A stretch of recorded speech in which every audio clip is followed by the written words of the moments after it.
listeners and readers of AwardsWatch.com. This is the Awards Watch Podcast, episode 191. I'm the executive editor, Ryan McQuade. Joining me today is our editor-in-chief, Erik Anderson. Hi. And our TV editor, Tyler Doster. Hi. It is an editors-only podcast. So, sorry, everyone. You're not at the cool table this week. I don't know. We are here because we are giving our final predictions for the Emmy nominations that will be announced later this week. I'm really excited. If you've all been looking on the website, you will see Erik and Tyler's predictions and tons of great Emmy coverage that has been going on throughout the last couple of months, especially by these two. So congratulations to you two on phase one and just doing a great job. But they're both taking the praise really well right here. But we're down to the nitty gritty. We're down to figuring out what these nominations are. So just for our listeners, we're going to do the limited series categories, then we'll do the comedy, then we'll do the drama categories. We will do writing and directing for all of them, even though Erik was like, should we cut them for time? Listeners out there, but I'm also the one that added them. So what does that even mean? Indecisiveness already. But then also too, we will do the guest actor and actress in both the comedy and in the drama categories as well. But thoughts on television just overall in this Emmy season in general? I mean, it's been a weird one, obviously, because of the writer's strike and potential SAG strike and everything. But overall, are you guys confident in your predictions as of right now? I'm confident in Succession getting probably at least 30 nominations. Okay. All right. One, there's too much TV.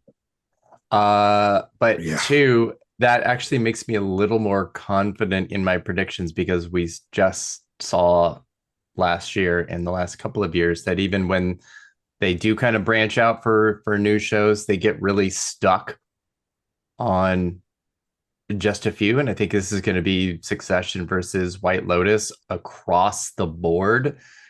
And it's really just going to be a matter of how many each of those shows can get because they both performed so well last year, but in separate sections. Yeah. And also too, it really is interesting. I was looking over through it and Erik had the rundowns of how many can get nominated in both his comedy piece and in his limited series piece, and the drama piece should be out by the time that we're doing this, I believe, or later this week. Yeah, the comedy piece was Tyler's. Oh, Tyler's. I'm sorry. The final predictions. Yeah. But either way, to notice that there were like 5 in one category, 6 in another, all based off of submissions, obviously, but just a lot of actors and a lot of creatives behind the camera as well, just fighting for these spots, and then a ton of shows like Erik, you were mentioning, that we're vying for what, 8 spots. So it's crazy. Yeah. And they do a lot of parody. I mean, when we did a lot of this last year, we were saying a lot of the same stuff, and then a lot of that same stuff got nominated.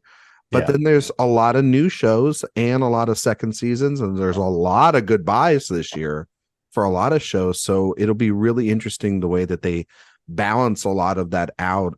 And I think the way, our predictions are going to be pretty balanced as well. But no more time to diddle-dally around. Let's just get to these nominations that we think are going to happen. So outstanding writing in a limited or anthology series or a movie is where we're going to start.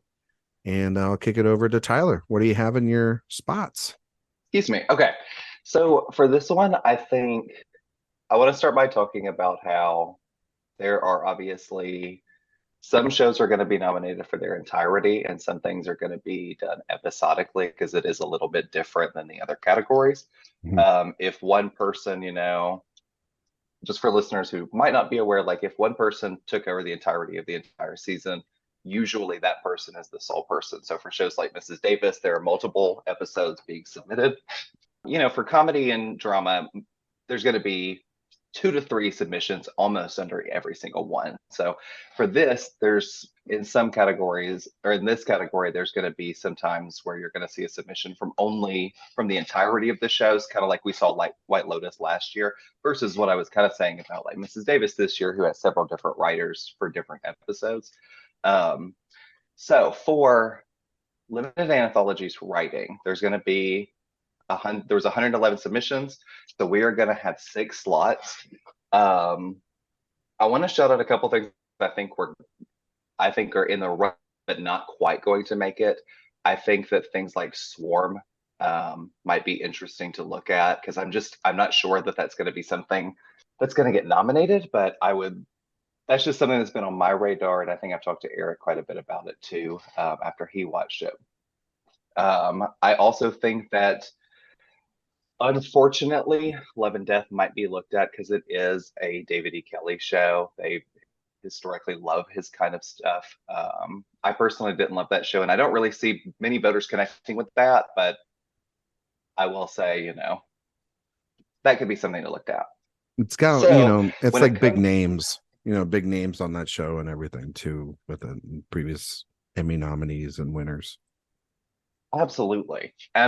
So, and I think that draws attention. The Television Academy they're an interesting bunch, because I don't find them to be the same as the Oscars, where each year they kind of go in different directions. Like I said in my comedy piece, I don't think they even care sometimes about saying goodbye to shows.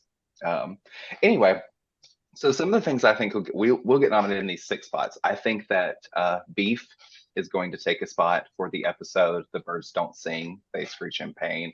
I think that's I think that show has had some backlash in the past couple months, but I don't think that that's something that's going to stop the Television Academy from voting for it. I think another thing that is going to get nominated in this category, because of course television movies are going to be here, I think that Fire Island has a good chance of being in this group. I personally think Lindelof shows usually do pretty well, so I'm personally predicting 2 slots right now for Mrs. Davis, just like I was a couple weeks ago. I'm also going for an episode of Fleischman is in Trouble, and the last one is going to be the one that is being submitted, which is The Place I Lie from Blackbird. And I think that might be the 6 that we're looking at. But once again, it is very important to look what was actually submitted to the episodes, because sometimes people want things to be nominated or predict things that are nominated, and then they were actually not even the ones that were submitted. For sure. Erik? Yeah. Are your predictions similar to Tyler's? I have some similar, and it should be noted too, and strangely as it is, writers are not listed on the ballot, but directors are. It's very strange, but it is what it is. So sometimes you have to know, or it is a show that you watch and you like. Mm-hmm. I also have Beef, the same episode. I have that episode of Blackbird. I have Love and Death. I have the Fleischman is in Trouble. It's the Me Time episode. But then I deviate from Tyler, and I have 2 episodes of Dahmer, Monster of the Jeffrey Dahmer Story. I think this show is going to be absolutely just the top nomination getter in the limited series categories. I think it's going to be absolutely everywhere. And it would break my heart if Fire Island doesn't get in, but I'm having a hard time seeing where it would go. Maybe Fleischman, but I feel pretty good about the rest of those. Yeah, I have Beef and I have Blackbird. I have the first episode, or episode 1, Bad Meat of Dahmer in there as well. And I have Love and Death. They love David E. Kelley. It's like a staple at this point. I have a weird one in there because I'm curious what they're going to do with it, and the Emmys always have like a random nomination that I always feel in these categories that'll go this way. And I think track 5, Fire, the Daisy Jones in the 6th episode, I think that is the one episode I think that's going to get in. And I do have Fire Island, Joel Kim Brewster's screenplay getting in there. I don't know if it's going to get in anywhere else, and that it's such a really great piece of writing that it feels like that's the nomination it gets, and then it gets into obviously TV movie when we talk about that later, which it probably is going to walk away with. Well, you hope, at least at this point. But yeah, I mean, Mrs. Davis, it's such an interesting thing with that show because of the fact that I mean, it just came out and then they kind of just dumped it, and they have, Lindelof did really great with Watchmen, and he did good with Lost, but The Leftovers was something that that show was consistently snubbed for years in a lot of categories too. So it's a really weird placement for it. I kind of also felt, since it's very genre-y too, and it's on a streaming platform that's got other shows that they're prioritizing, I think I have it missing out on everything, if I'm not mistaken. Me too. And so I don't think I have it anywhere. Which is a shame, because I think it's a wild show and it's really ambitious. I love it. I really would like to see it get some stuff, because I'm always in the bag for a new Damon Lindelof show, and Betty Gilpin's amazing in everything she does. And so but it's one of those that if it happens on the morning, I'll be really excited that it happened. And but I'm just cautiously not picking it. Are there any other show or any other slots that we could see in the place here? Like, I think of Reality could make its way in here as well. Into the writing. Yeah, I have that in my other, and a small light. Yeah. Anything else? Yeah, I was thinking of Reality as well, if they really go for that. It's very topical. It's extremely written too. It's a single location film, and it's just writing on top of writing. It's a lot of writing. Yeah. All right, let's move over to outstanding directing for a limited or anthology series or movie. Erik, we're going to kick it on over to you to start. I've got, this is so messy because I don't know. This is crazy. I have Beef, Figure of Light, 2 episodes of Dahmer, again, episode 1 in silence, the same episodes for writing. Love and Death, because it's Leslie Linka Glatter, who is nominated for absolutely everything. She's one of those easy to predict in drama series. If she has a show that she's directed that year, put her in, because she gets in. I have the pilot for A Small Light, and I have Weird, the Al Yankovic story. But that means I have, Fire Island missing. I have Blackbird missing. Dead Ringers, which should possibly could get a spot. There's Swarm. It's Donald Glover. This is a very full category. Yeah, I mean, I have Beef, and I have both of the Dahmer episodes that you mentioned, and I have Love and Death. So we match up there. I have Dead Ringers in right now. I feel like that show is so well directed, and of course that's my No Guts No Glory pick, really, because I'm a big Sean Durkin fan and always have been.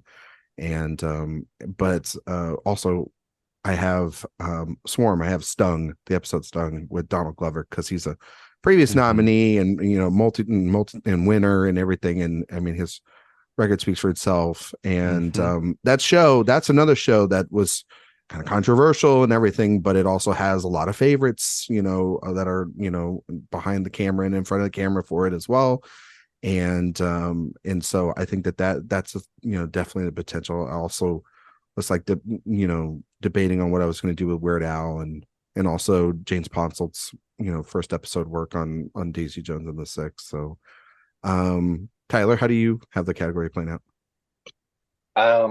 I have 2 episodes of Beef in here because I'm feeling like they're gonna go for it, and I'm keeping Dahmer out. That might be a personal thing now that I really think about it and I'm like introspecting, I do have the pilot of Blackbird in my directing nominations. I have both I actually have 2 movies in it, and I have Fire Island and Reality.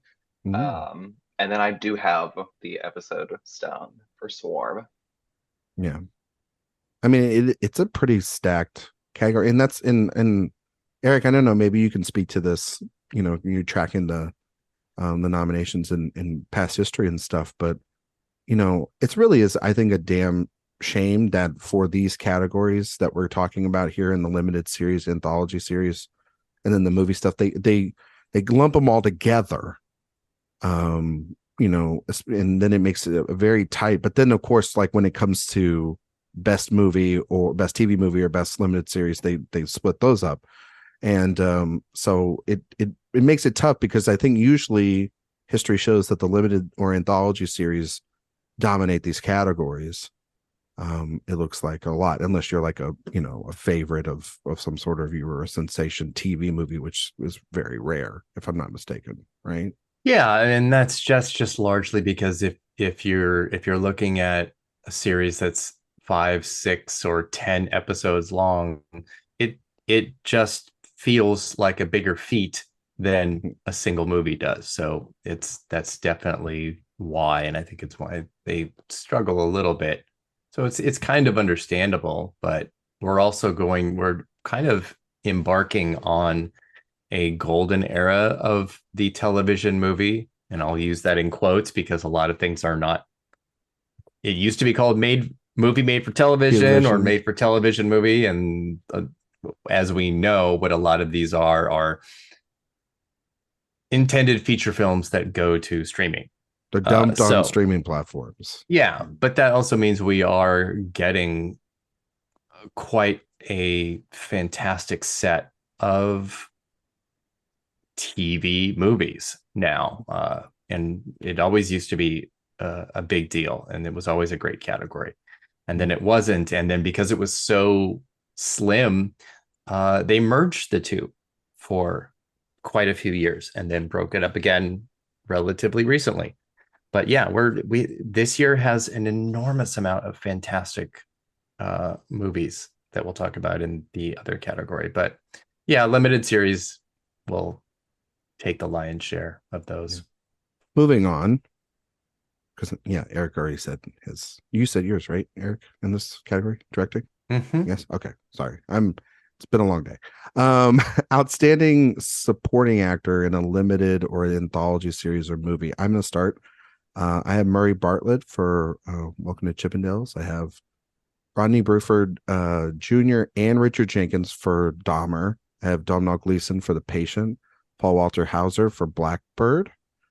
I have also Ray Liotta for Blackbird, and Jesse Plemons for Love and Death. How interesting. Oh yeah, that you have those specific exact 7. That's so interesting. How'd you come to that? Because when I started looking at the category and thinking of replacements and stuff, I was like, this kind of makes sense. A couple for Blackbird, which is a very popular show, and a couple for Dahmer makes total sense. Murray Bartlett is going to get a guest nomination for The Last of Us, and he won last year, so it makes sense that he would coattail a nomination in for something that's really small. Jesse Plemons, obviously on Love and Death, and a previous an Oscar nominee and all that stuff. He's the male role of the show, so it makes sense for him to get there. I mean, it process of elimination, Erik, it all really adds up. And then Domhnall Gleeson, say what you want about him, about that show in general, but his performance has been highly praised throughout the show's existence. So, and there's always shows too that the performances get in, but the shows don't, and that happens a lot as well. So I was thinking about that, and maybe it ties in with another nominee that I have later. You never know. So overall, 7 nominees. I thought they were perfect in there. Why? Yeah, is that your 7? I'm teasing you because that's my 7 from last week. And it is, lots of double nominations, very serial killer vibe throughout. 2 of these shows and 4 of the nominations are from serial killer based limited series. Yeah. It seems well, and it's on the mind. and the others also involve murder. So actually every single nominee that each of us have comes from a show where murder and serial killers are the focal point. So yay. Mare Easttown's influence, that's for sure. Yes, and this is one of those I don't know, categories that I actually feel kind of good about, but then Young Mazzino or Bowen Yang are my maybes. Bowen Yang was one I thought about, but then I mean, to single him out of that entire ensemble, but they do stuff like that as well too, and he's the previous nominee in the comedy categories. So Tyler, do you have any well, Erik and I went 7 for 7. Do you have any differences between us? No, actually, because my outlier is Bowen Yang as well. He's the only one where I'm really considering that, just because of his history with the Television Academy, that they might decide. And I mean, I'm already kind of going for Fire Island in other categories as well, but I don't know if that's going to be enough to get him a nomination in this one. Yeah. Okay. All right. Well, that was easy. Now, see, Erik, quick category. There you go.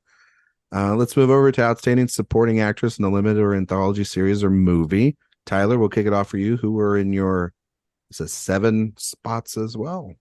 Mm-hmm. My first thought was everyone anger that Jennifer Coolidge is not going to be in this category this year, which whatever, I don't care. That just kind of makes me laugh.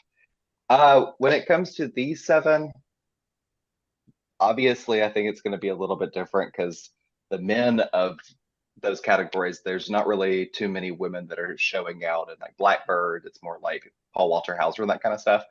So I think my biggest one is Niecy Nash Betts for Monster, Dahmer, whatever that show is called. Olivia Colman for Great Expectations. I don't like that show. I don't want to talk about it. I know. Every time I even write its title, I get so upset having to put like 4 colons in one title. It makes me so upset.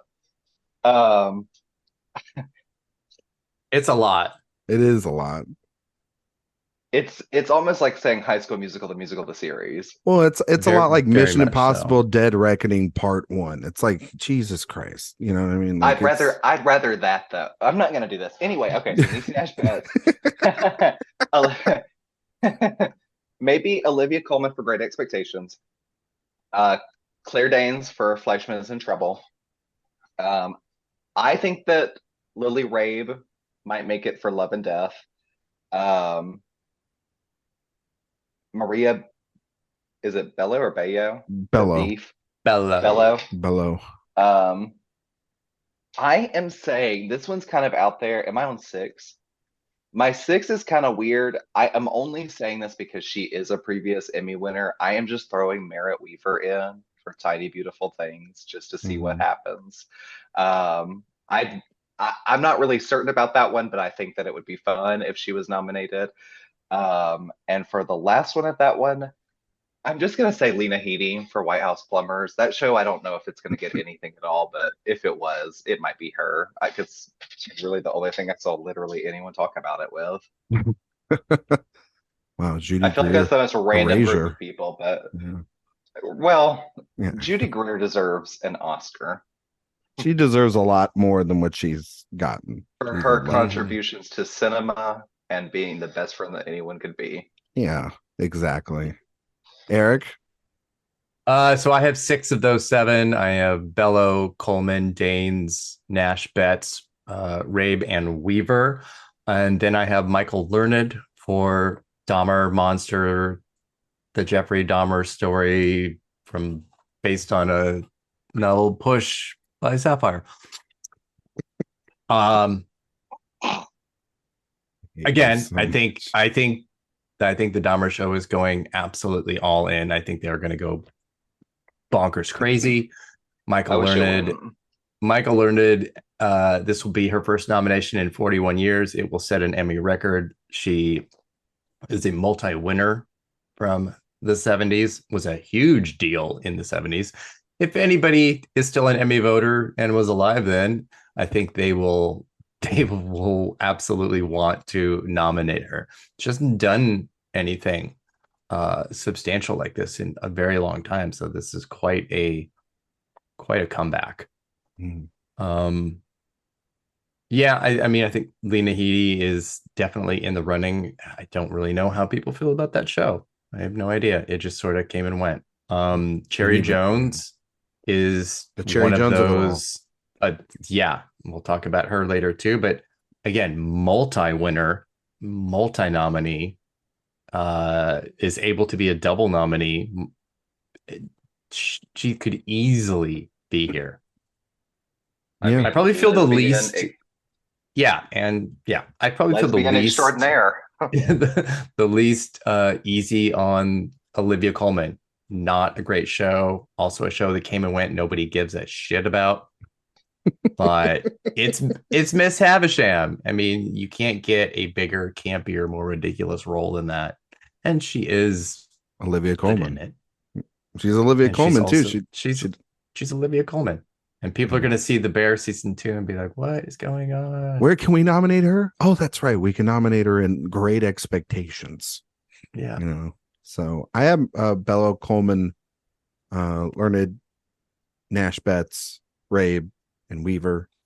I went out on a little bit of a ledge here. I think Jennifer Lee in Dead Ringers is someone to keep your eye on here. Yeah. Because and I think that show has kind of quietly done a lot better than people were giving it credit for. And that show. What do you mean done better? I don't know. People in what way? People have talked. I've seen a lot of great reviews for it. It's not just a Rachel Weisz vehicle. There's a lot of that has been highlighted. I mean, from the writing to the directing to the rest of the cast. I think Prime, you see that Prime's pushing Daisy Jones and the Six, but that show has had its ups and downs, and I think this just is a more consistent show, and also I don't know, weirdly in the tone of everything else this year, fits the vibe of what could get in. And she's a veteran actress. Could be it would be her first time nomination, I think, as well. So I mean, I think everything and everyone from that show should get in. I just haven't seen anything like that. I mean, even TCA just kind of blanked it too. I mean, the thing about, we'll talk about this in drama series, like spend all that money on Lord of the Rings, and where the hell is that thing been? You know what I'm saying? So it's just one of those, it's a kind of a gut feeling, but I'm with you, Eric. I just think that Dahmer, I mean, it's just going to be slashing the competition through and through. You know what I mean? So that is horrible what you just said. But you agree. Okay. Anyway, speaking of Dahmer, we got to go over to lead actor in a limited or anthology series or movie. Eric, this is you. I've got Taron Egerton, Blackbird, Evan Peters, Dahmer, Daniel Radcliffe, Weird, the L. Yankovic Story. My risky pick is Chaska Spencer for The English, and also actually Ben Whishaw for This Is Going to Hurt. I think those are both pretty risky picks with other people that are in the running. And then Steven Yeun for Beef. I have a little bit of a difference there. I have Steve Carell for The Patient. Yeah. And I have Edgerton as well for Blackbird, Peters for Dahmer. I have Michael Shannon for George and Tammy. I have Ben Whishaw for This Is Going to Hurt. And then I have Steven Yeun for Beef. That is what I have. Tyler? I have Edgerton for Blackbird, Peters for that show, Radcliffe. I have Ewan, but then I have Eisenberg for Fleischman Is in Trouble, in case they go for Claire Danes as well. But then I'm unfortunately going to go with Ewan McGregor for Obi-Wan. I'm just going to do it. I just want to see. That's the thing. That's probably even more than Carell, the one that I think is the spoiler after that horrible Halston win. Oh my God, anything can happen for him. But that whole category was bad. Let's just it was one of the worst single categories in a while. But it was like throw your throw your dart at a board and pick one of those bad performances in there. It's not a good performance. No, but I think he's great as in Obi-Wan. I think he's great. Well, yeah, because he's played this role 3 times before. Like, I mean, it's definitely comfort zone for him, and plus he's just playing Alec Guinness. It's very simple to do. But the show itself is fine.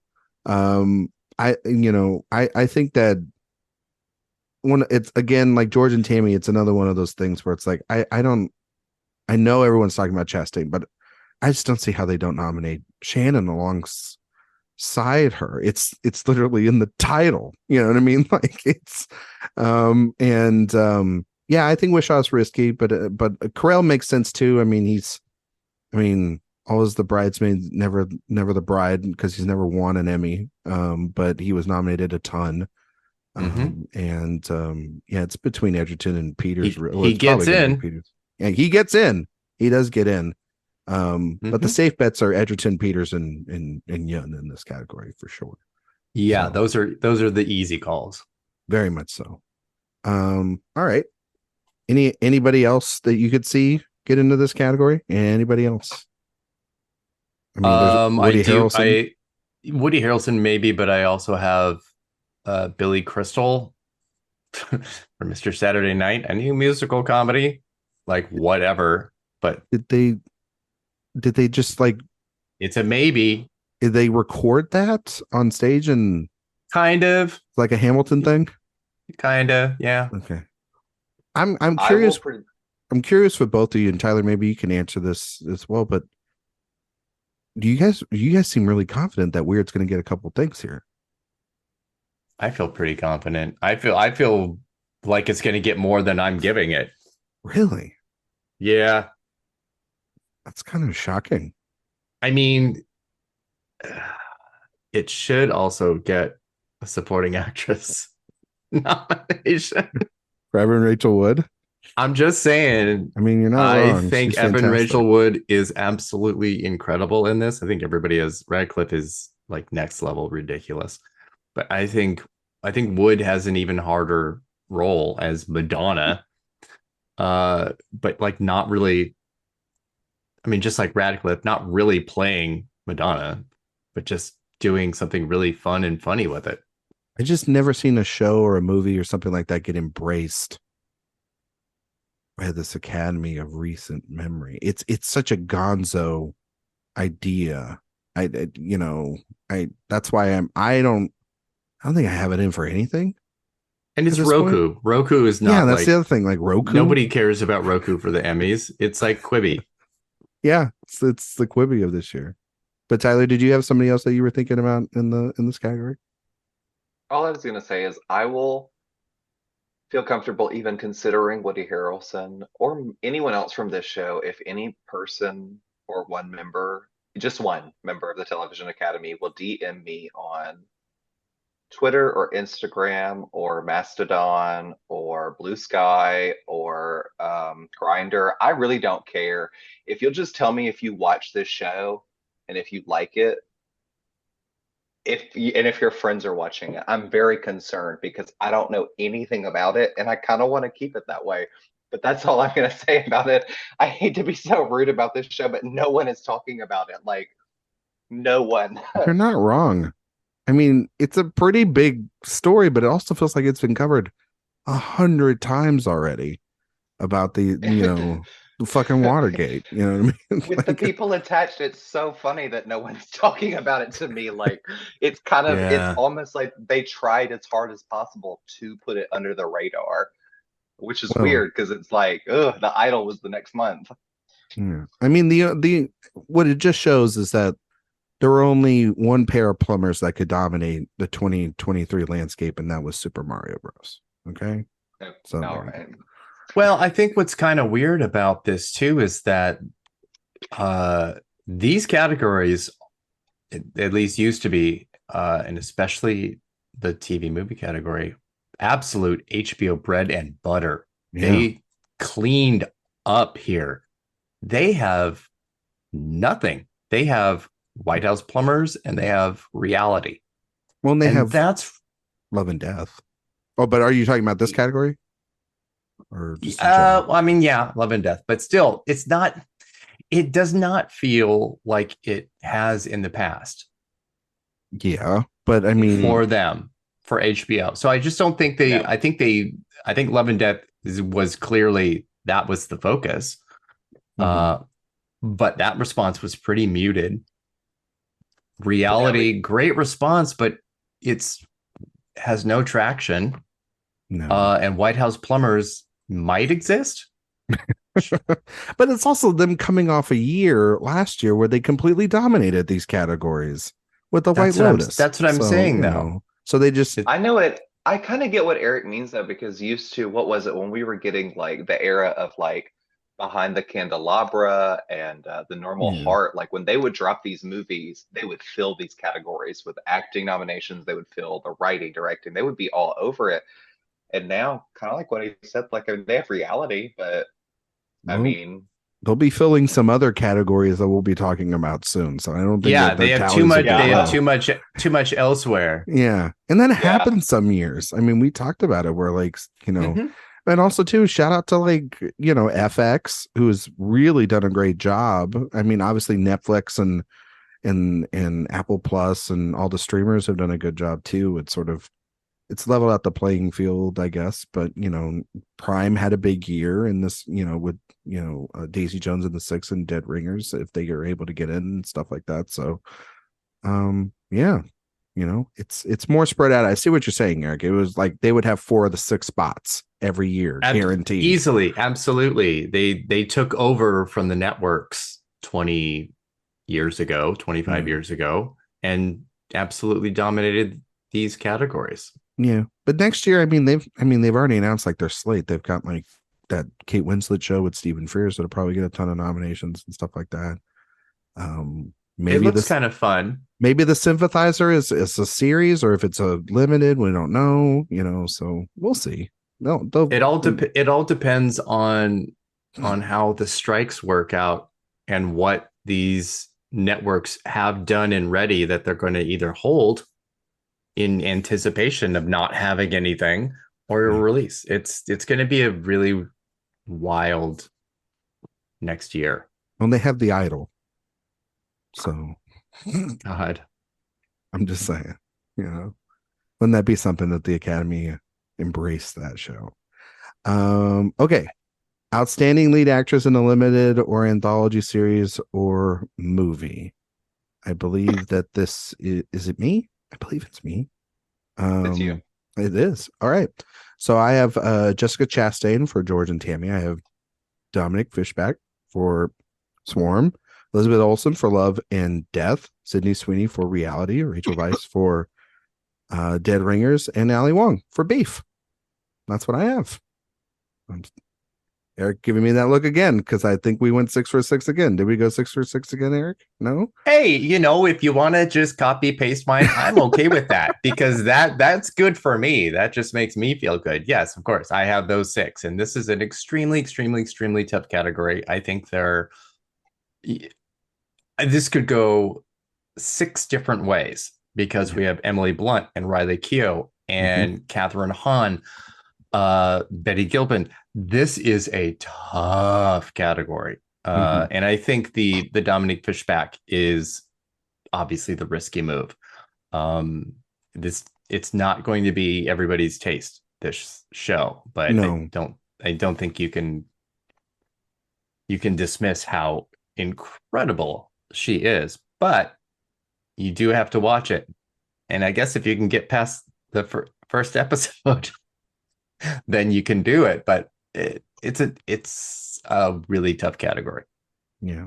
Well, it's also too, like you mentioned all those names, and I hate, she was the one, she is the one probably alongside Rachel Weisz, even though like that's a dual performance. Like I'm worried about those 2 getting in, because you're talking about like something that's more, like something like Emily Blunt or Catherine Hahn. These are easier, digestible things for them to just go ahead and nominate, rather than some shows that are taking some risk. And then Betty Gilpin. Like that's That's that's like if you want to throw a consolation prize to a show that I don't think was supposed to get canceled after one season or be in this category at all. That's happened before here, different actresses. But yeah, I mean, I'm kind of though confident with these for now. But Tyler, do you have definitely not. Well, oh, well, okay. Well, then I'm helping you with your confidence and saying that we're 6 for 6. Tyler, do you have any differences here? Yeah, my 6 were the same except for Olsen. I'm not going for her. I'm doing Riley Keough for Daisy Jones in the 6. Keough is the big thing because I mean, it's going to be really interesting to see how that show does, honestly, because that could just be an internet thing, or that could be the whole enchilada. I mean, it's going to get so sound mixing and sound editing nominations. It will get original song nominations. But again, it can go a lot of ways. Yeah, exactly. All right, Tyler, outstanding television movie. So for me, I think this is like Fire Islands to lose, I guess. So I've got Fire Island, Reality, of course. I'm doing Weird, the Al Yankovic story, Dahmer, Monster, whatever that movie is called too. Then I'm going to go with Dolly Parton's Mountain Magic Christmas. And I'm going to do the Boston Strangler movie. That's one I almost put in here. That is, I almost took out Dolly Parton for that, but then I was like, no, that's stupid. Don't do that. For Boston Strangler, wouldn't that be something? But Erik, what are your 5? If you would have taken out Dolly Parton this close to Pride, Ryan. I'm telling you, my goodness. I didn't. I have 5 of those 6: Dolly Parton, Fire Island, Reality, and Weird. I have Prey, also from Hulu, in place of Boston Strangler from Tyler's. But there's also Rye Lane from Hulu, which absolutely deserves to be here and in multiple categories because it's an incredible movie. And also one of those Searchlight films that went directly to Hulu. So here we are in the golden age of television movies. I have Dolly Parton's Magic Mountain Time, and I have how dare you, Fire Island and Prey and Reality, and I have Rye Lane. That's the one I'm going out for. I think that that'll be like the surprise of the limited series and anthology series of the morning from this group. And Boston Strangler though feels like the easiest sort of like we should have seen that coming. Keira Knightley should have like that, and Carrie Coon. Those are 2 nominees right there that could happen. But also, has anybody seen that movie? Does it even exist? You know what I mean? That movie just came and went. And Rye Lane, if people do watch it, I mean, it was big at a Sundance and has a lot of great reviews, and honestly should be a movie that's competing in not at the Emmys. But it's here, and I think that's I think that it could surprise on the morning there for sure. Maybe also in the writing categories. Who knows? Okay. Outstanding limited or anthology series, Erik Anderson.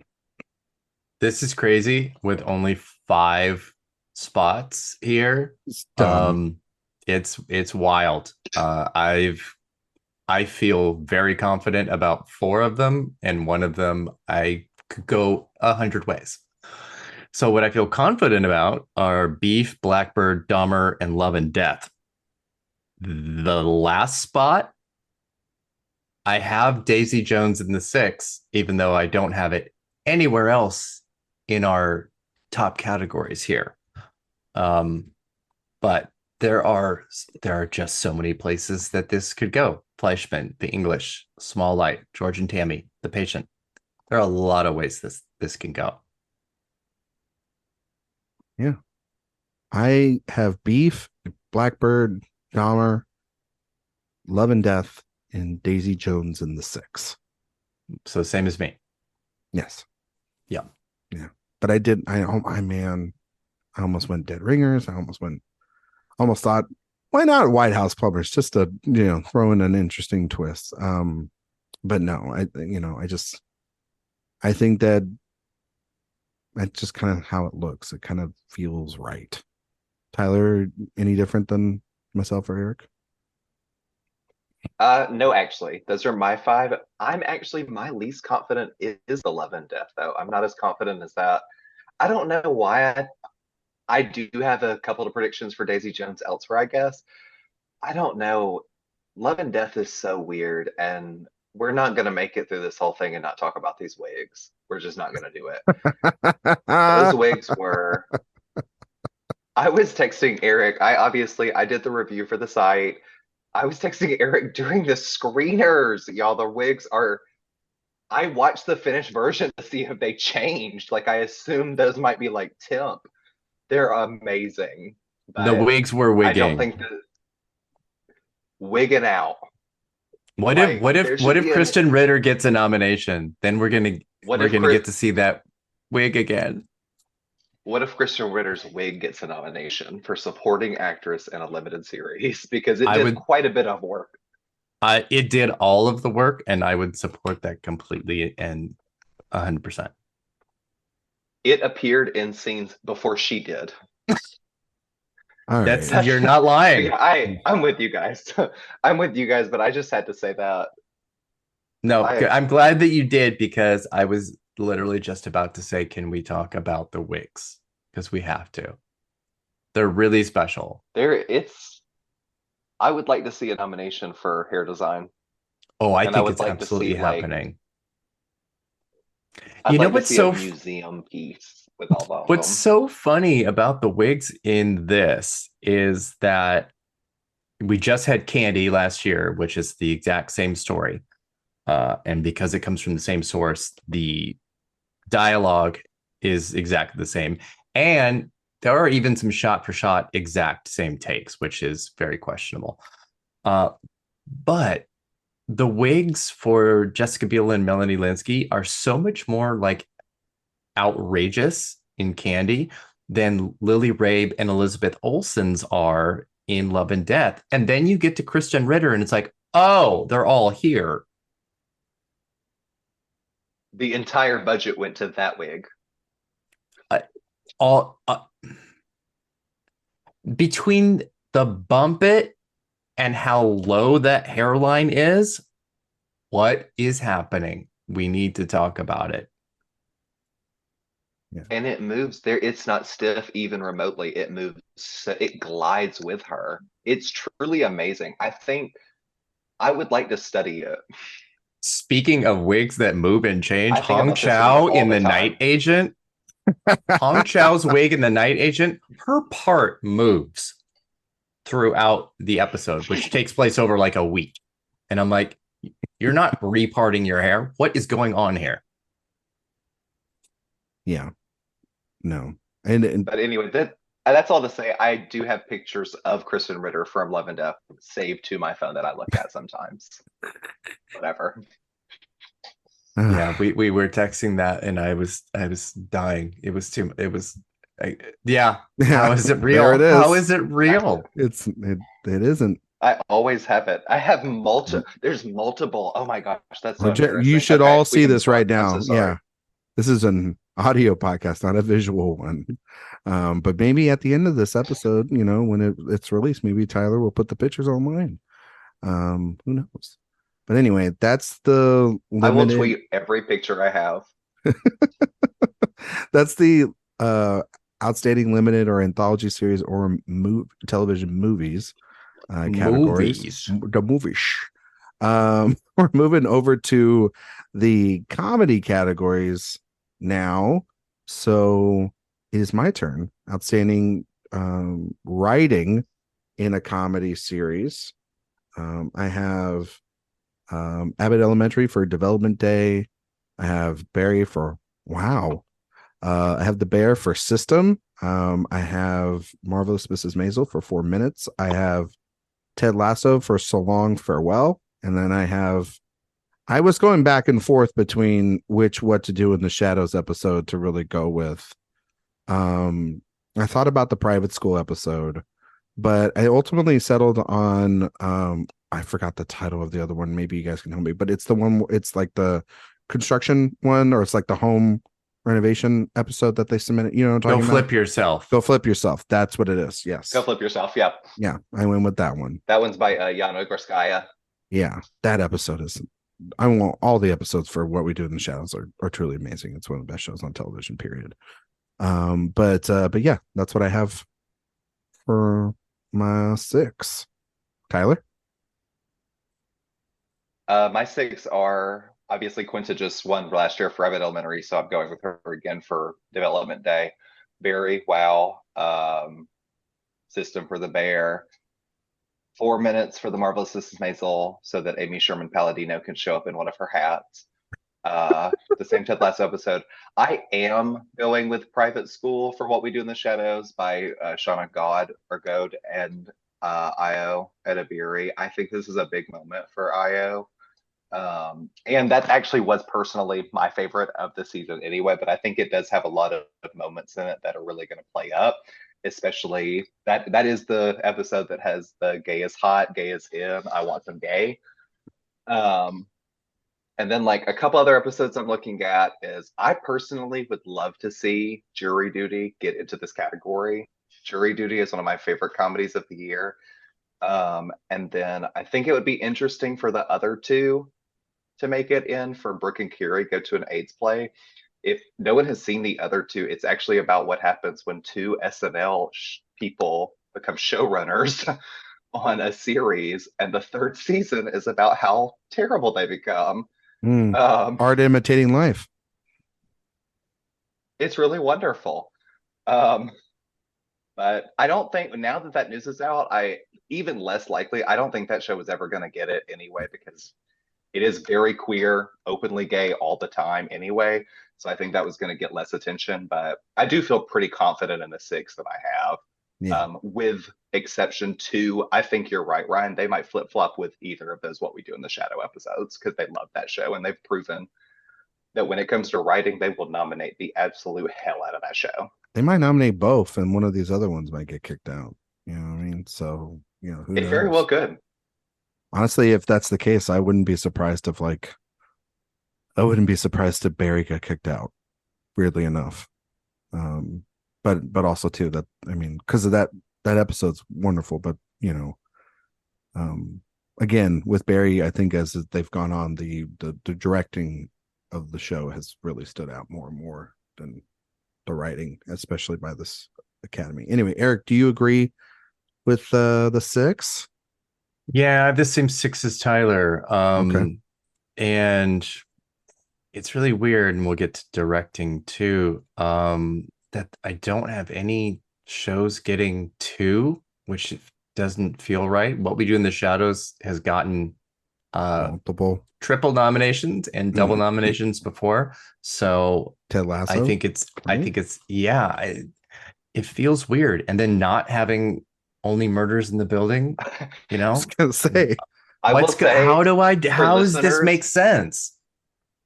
For listeners, when I turned in my predictions for writing and they all were not the same, like there was no repeat shows on there, Erik was like, this is interesting. Like it's weird for comedy to be even closely resembling something that's 6 absolutely different series taking up slots.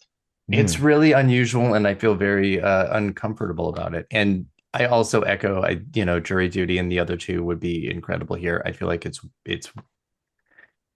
too tough. If anything, we'll get to What We Do in the Shadows in here, and something else will be sacrificed. Most likely Mrs. Maisel. We say that all the damn time, though, and then it never happens. That show has a stranglehold on these categories. Used to.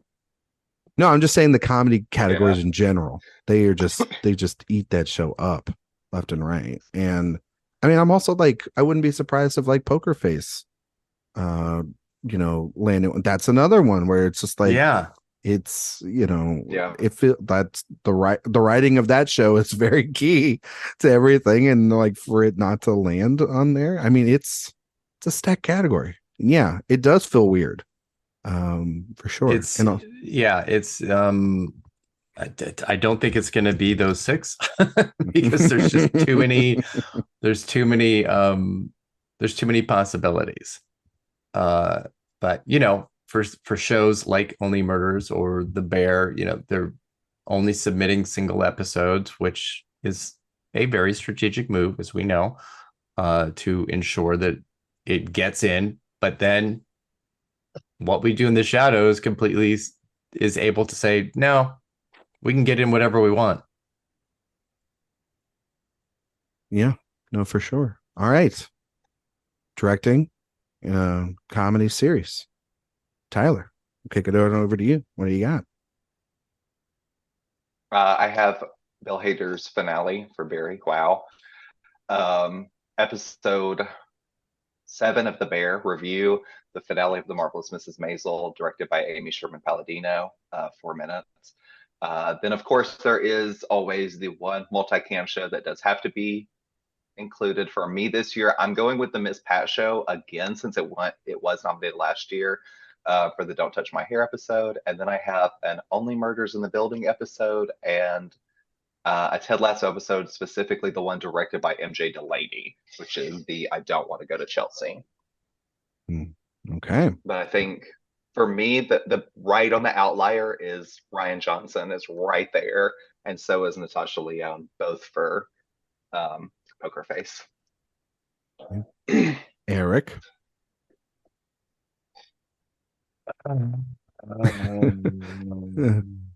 Directing in a comedy series, Erik Anderson. Please come to the mic. This is crazy. Okay,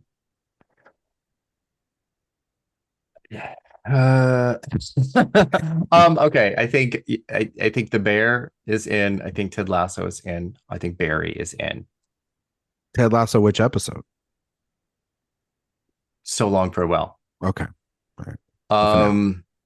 Yeah. But it got three nominations here last year. So I think MJ Delaney could absolutely be here again. I don't know what to do with Rian Johnson or Hiro Murai for Atlanta. Maybe.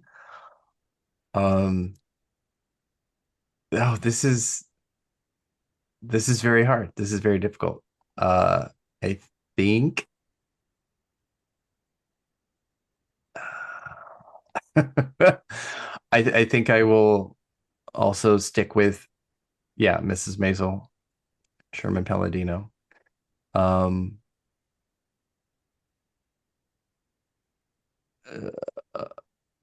Miss Pat she show will be wearing the hat. Yeah, the Miss Pat show, and I am still so angry that this multicam rule even exists. It's really lame. So lame.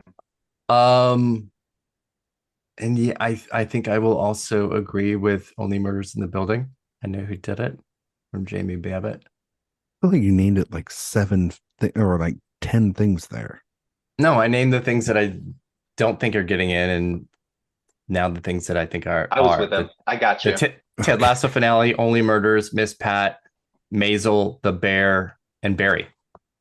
So that's no Abbott for me. So what Tyler said, only switch out So Long Farewell. Is that what I'm doing? Yeah. Okay. Yeah.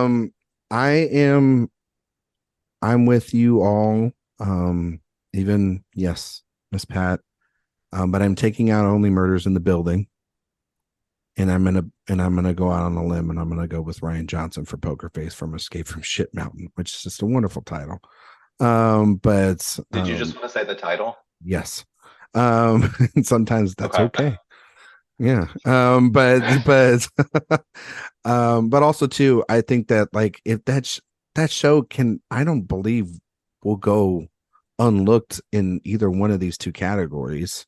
I and especially since he's the writer and he's kind of the showrunner, like he's like he's not the showrunner, but he's the face of it alongside Natasha Lyonne. And then in these directing categories and in comedy, drama, and in limited, they all do have sometimes the big name directors get in there too. Mm-hmm. So it's it's not just a solid prediction. It's not their usual thing. And Only Murderers, maybe maybe it becomes, we have to see, because it's its second season. Does it gain more? Does it lose more because other shows had stronger stuff? People are talking about The Bear season 2 right as we're going into the voting, Maisel's again, The Stranglehold, The Stupid Rule, Lasso's farewell, Barry's farewell. I feel like there's a lot of series finales. Yeah, that feels like the one that just like, we'll get you back next year because we know you got a third season. You know what I mean? We can't wait to see Meryl and Rudd. You know what I mean? So, which, I mean, are amazing. Yeah, just say it. Just say it. It's okay. Holy shit! No one's gonna hurt you. You gotta be careful. Hulu might. We gotta be careful. But anyway. That's but yeah, Only Murders got like 17 nominations for its first season. It was massive. Oh yeah, it was absolutely huge, and it was everywhere. Yeah, but didn't its second season come out like right at the time of voting last year, if I'm not mistaken, or it kind of did? Its third season comes out right as voting is underway. Exactly. So it's kind of perfect for them. You know what I mean? There we are. So, yeah, but in terms of, they didn't come out during the nomination process. That's what I'm saying. So that's, Sorry. Yes. Yeah. During the winter. No. I knew what you're saying. They're going to come out during when like the show happens, but like, you know what I mean? It's sometimes beneficial and sometimes not. We kind of throw it out there. Like Lasso, they've done that happened in its first season when it was winning. It had second season, like literally as the voting was going on, and carried the momentum. But anyway, that's directing in a comedy series. Erik, going over to you, guest actress in a comedy series. My goodness. I like this category, actually.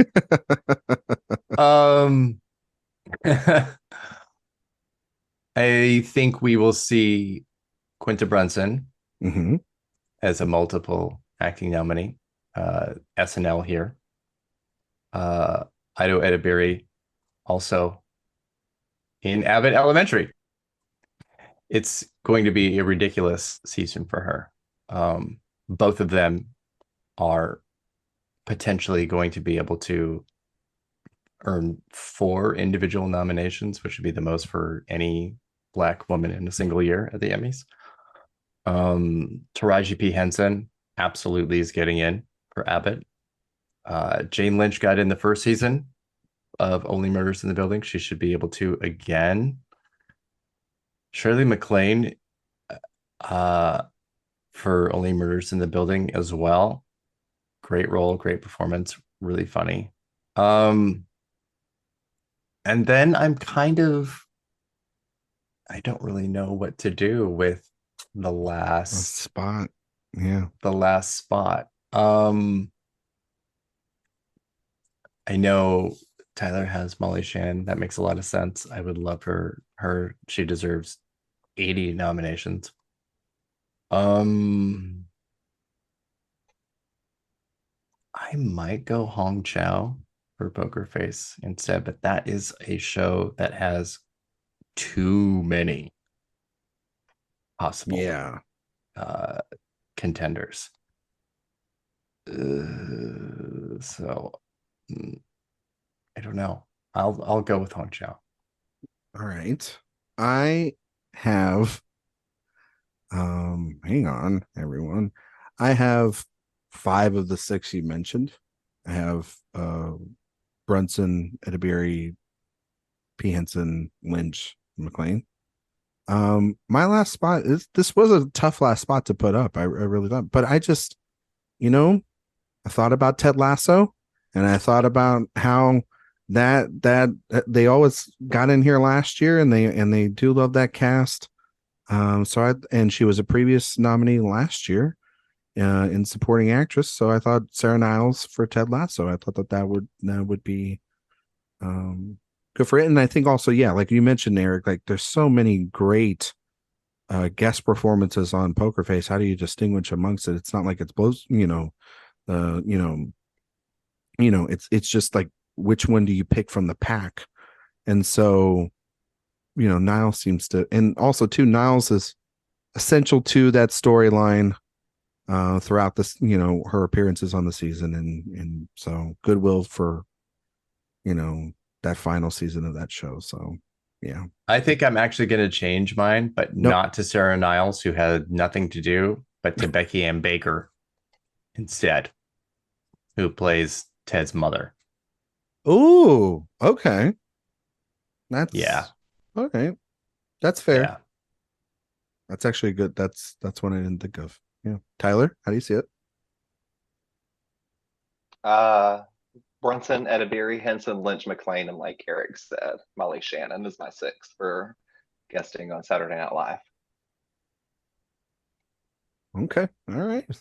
Pretty much you guys covered everything else. Well, I will say this: if they don't do double murders, they could do double Saturday Night Live, and Jenna Ortega could get in there.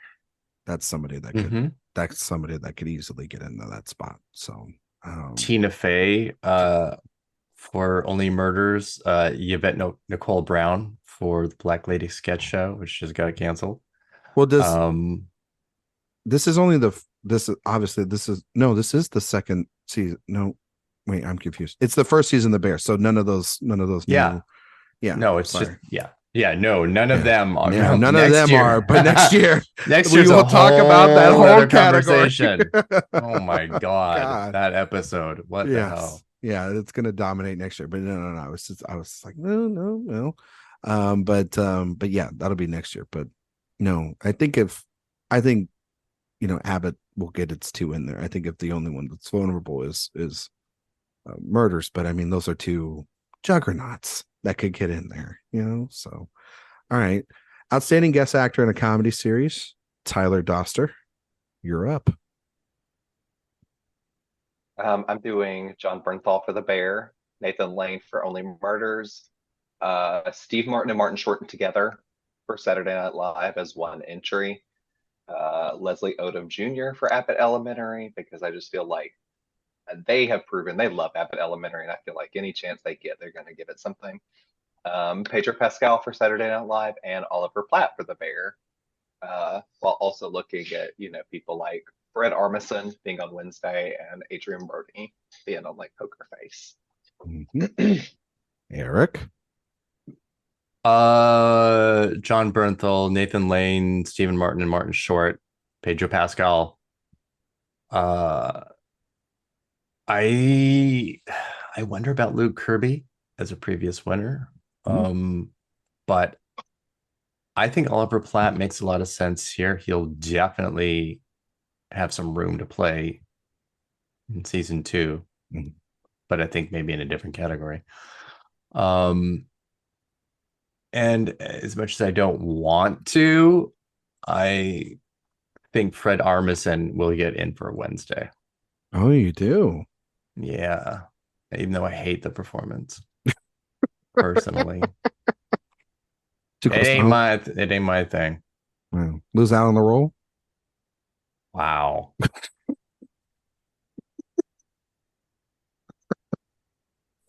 Love you, Erik. I have John I'm biting my tongue. I have John Bernthal. I have Nathan Lane, Martin and Short, Leslie Odom Jr., and Pedro Pascal. I have in my final spot Brad Pitt and Dave. I think that is something that could easily happen. This is like the biggest, like, can we get that star in the room kind of thing? But Oliver Platt totally makes the safer choice and makes so much sense for the Emmys, but for also the younger voting of that watches Dave, which is a show that gets a lot of attention, and that cameo got a lot of attention. You know what I mean? So it did. But okay, sure. I didn't know anyone was watching Dave but me. So this is great. This is news to me. I have one person, is Jacob Throneberry, that I talk to about Dave, and no one else. A lot of my friends talk about Dave, and I've been like told to watch it, and I'm like, I don't have the time, but I get it. It's so good. It's because there's so many shows, but Pitt makes sense there. So does another SNL person like Chappelle. I think it's kind of crazy to not think that they're still not going to go for him, because they do. Austin Butler too. I mean, Butler, he's really, really, really funny. He's great. Yeah, coming, and it's the Ortega kind of thinking too. It's like somebody that's top of mind, and it seems like they're everywhere is Austin Butler. So, but see, this is why they need. But they already have two in there. They need to bring back the variety performance category, because they should not be in this category. No, they shouldn't be. They should. I mean, they should have their own separate category just for Saturday Night Live alone. I'm telling you, get them out of here. They have done a little less well recently than before, where they were just able to eat these categories up.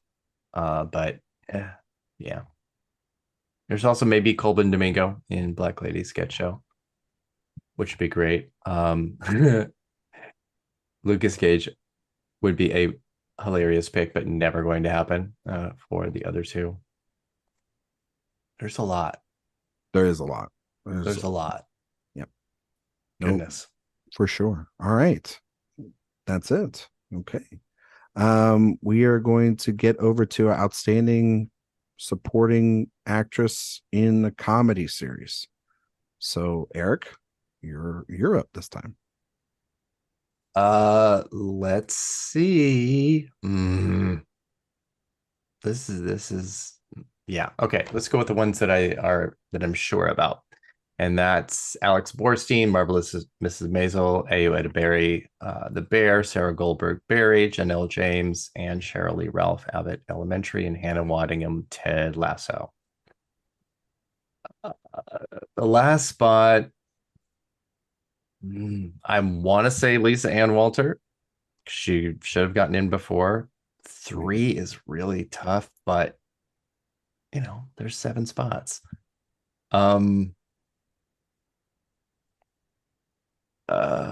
It should be Molly Shannon for the other 2.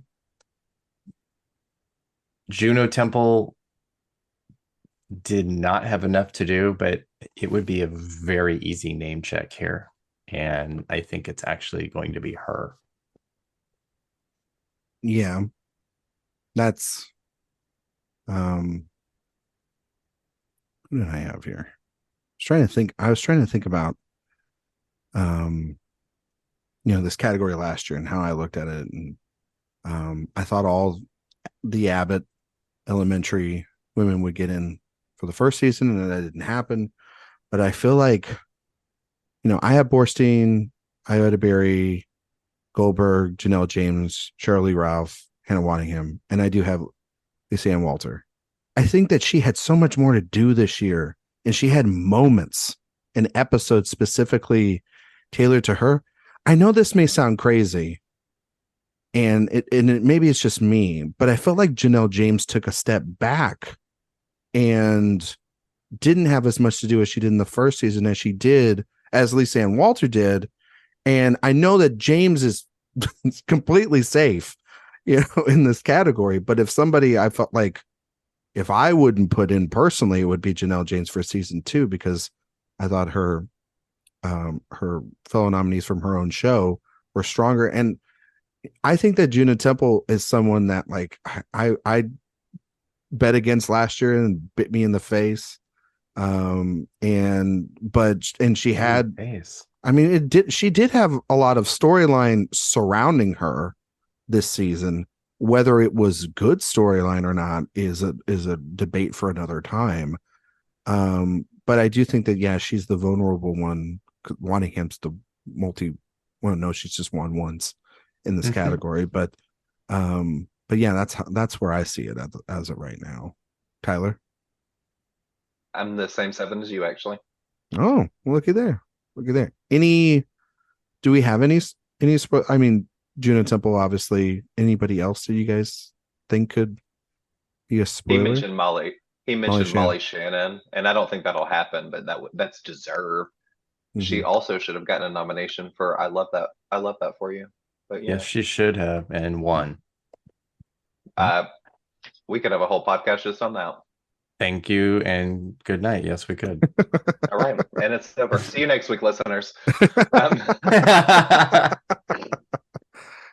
Oh my God.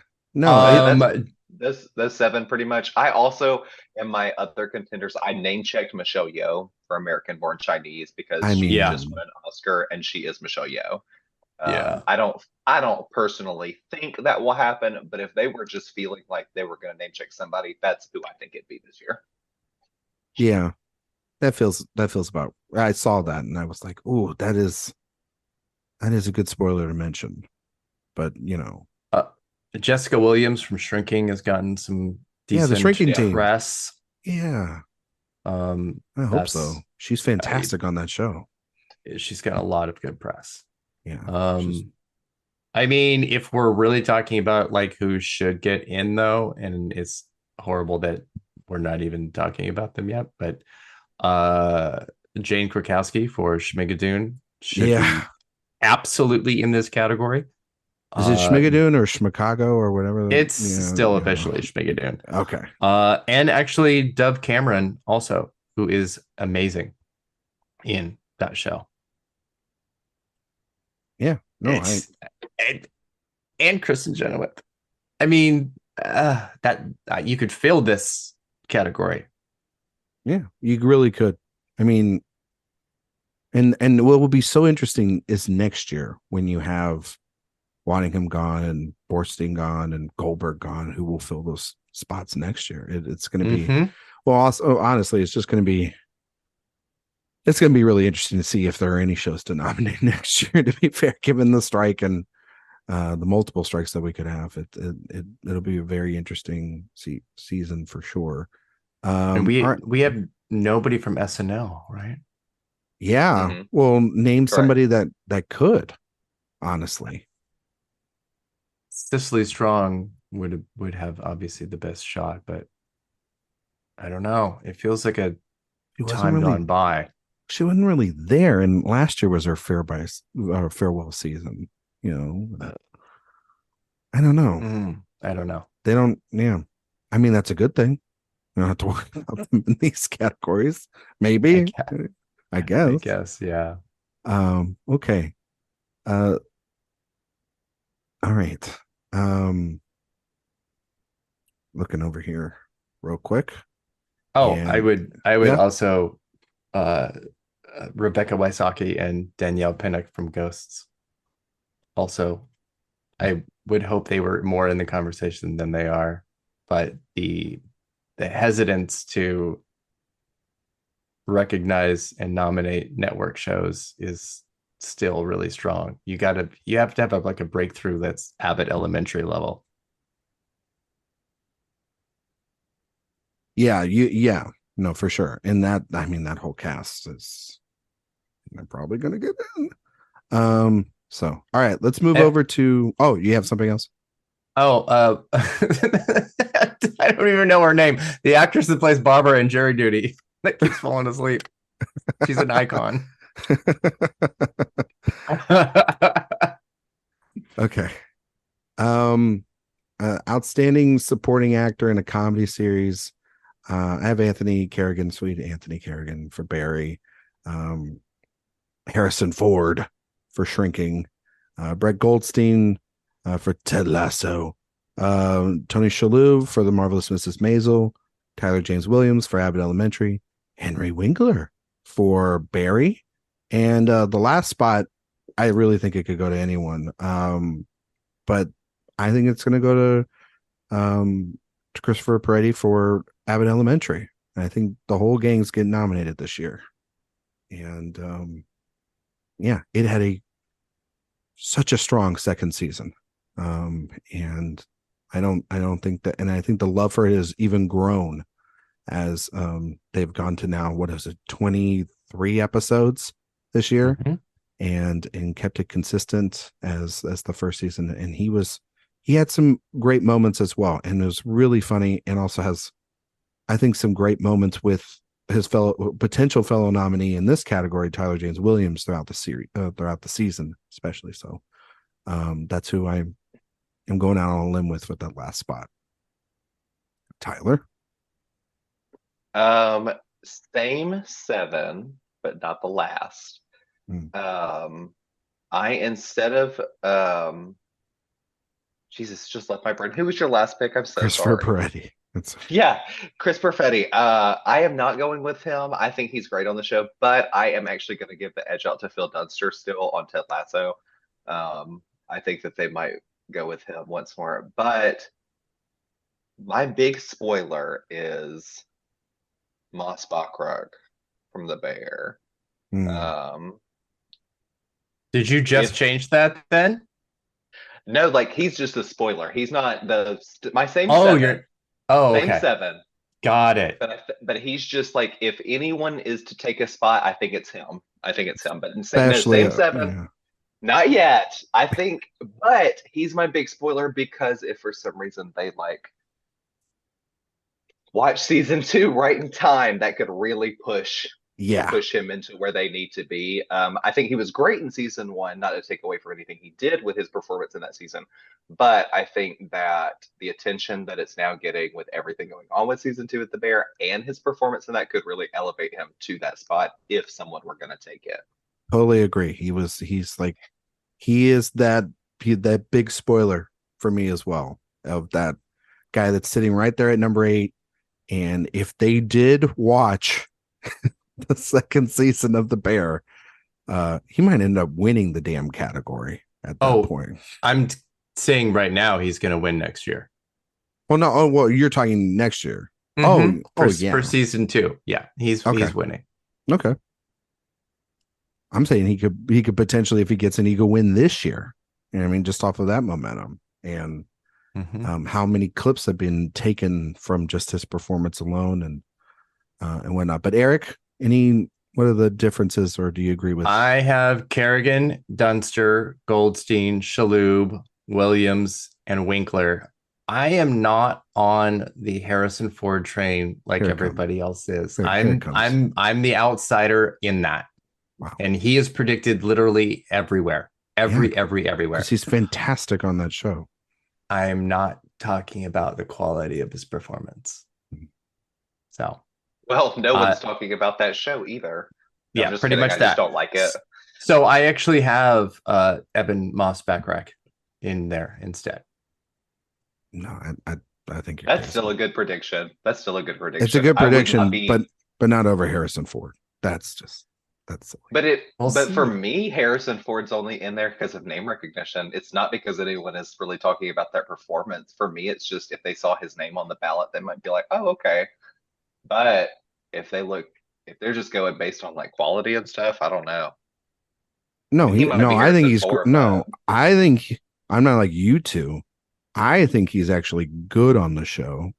I haven't watched it, so I don't have an opinion on his performance. Ryan McQuade, you are totally biased because you like him. I like him. Who doesn't like Harrison Ford? No, I think in the show he's really good. It's probably his most. I don't know. It feels like his most locked in and good performance that we've had in a long time. And we see you, Mr. Yellowstone. Is he the Kevin Costner? No, I think that if you're gonna take into account the fact that all these other shows and releasing things during the middle of nominations, I think the fact that having a big fucking movie come out in the middle of the damn summer, regardless of how it's doing. A big movie? What big movie does Harrison Ford have this summer? Because it ain't Indiana Jones. He's doing a lot of interviews. He's 80 years old. He's getting, he also has Brett Goldstein and Jason Segel and that whole Apple team pushing for him. If anything from that show gets nominated, it is him and him alone. I'm not saying they're going to get 17 nominations. I'm literally just pointing at that performance alone feels like the solo thing, and it makes sense. Yeah, I know, we understand that. Okay. And I understand that it's crazy to not predict him. Yeah. So, but yes. I think Stephen Root should be in there for Barry over Henry Winkler. Easily. He should be in over Anthony Kerrigan. Absolutely not. Anthony Kerrigan is I was about to say, let's not do that. Let's not do that. Let's do that. Your homophobia today, Ryan. Woo! It's rampant. Stephen Root July 1st incredible. hit, and then Ryan was like, "Know what? Fuck you, cigarette smokers. You guys are so mean." No, I think that Root should definitely be in there. He is incredible. Especially the arc of that character throughout the season. I mean, my God. All three of them got in before. They didn't last year, though. No. So, well, not last year. There wasn't a last year. Last year. Oh, the year before, I mean. There was a lot. They were nominated last year. Isn't there? Am I wrong? Am I crazy? I don't know. Yeah, the show's been off the air for like 3 years. It just came back. So, okay. Well, maybe it's because I binge watched everything. So that's fair. All right. Let's go to Best Actor in a Comedy Series. We only have 5 spots we have to worry about here, which is stupid. I'm just going to point that out. Actually, super easy. Super easy. That's okay. We picked the winner a year ago, so that's okay. Let's just get through it. Go for it. Go for it. Oh, Tyler. For me, the 5 seems pretty obvious. It's Bill Hader for Barry, Steve Martin and Martin Short for Only Murders, Jason Sudeikis for the 3rd and maybe final season of Ted Lasso. Yeah. Well, don't ask any of them. And then my prediction for the eventual winner of the category is Jeremy Allen White for The Bear. Yeah, I'm 5 for 5. Eric, you 5 for 5? I am as well. This feels like the easiest category of all of these that we're doing. Yeah. Although I have seen people leave Martin Short out, and I don't understand it. That's not the one that you leave out. I don't understand it. Tyler's face. Oh my God. Yeah, but I don't. People. I don't see either Steve Martin or Martin Short being able to miss here. No. They're legends, and they're kind of cemented in there. This is pretty straightforward. Yeah. I mean, I think Donald Glover is definitely a spoiler, but like, holy crap! Talk about a season of a show that nobody has paid attention to. Well, didn't he come out like last year? Like, you know, a lot of this did. The Bear was last year. Yeah, it felt like it's so far detached from all these other shows that did their farewell season much more recently than something like Atlanta. My opinion on Atlanta is that they screwed themselves by releasing season 3 in March and then 6 months later their final season. That felt a little weird to me. And I don't know if that's why nobody talked about it, but it felt like they just dumped it on us and no one said a word. And I know a lot of television critics were upset with them with season 3 because even for South by Southwest, when they premiered it and they did reviews on it, they only gave critics 2 episodes. So I think that people might think that's petty of critics to look down on that, but that is asking a lot for 5 hours of content to only see 1 hour. And then I think after that, they kind of just really didn't push that hard for it. And it seems like now it's just over. And for me, the spoiler is actually Nicholas Hoult for The Great. Oh, yeah. But I just don't think, I think this 5 is locked. I just don't see anybody else really breaking in, to be honest. I'd bet the site on these 5. Yeah, I feel like that's it too. If there is a spoiler, it's probably Donald Glover. I don't really know who he would replace, but Nicholas Hoult deserves to be here in a way that is just painful. I don't know. It could be Hader. What if because that'd be wild. I know it would be wild, but I mean, the common complaint about Barry is that it's not a comedy, even though I think it's extremely hilarious and darkly hilarious. A lot of people don't consider it a comedy. So, well, not even that. They could probably justify that by really putting the performance aspect on the supporting players of the season, because Bill Hader, as much as he's obviously Barry, his main role was directing the hell out of that season.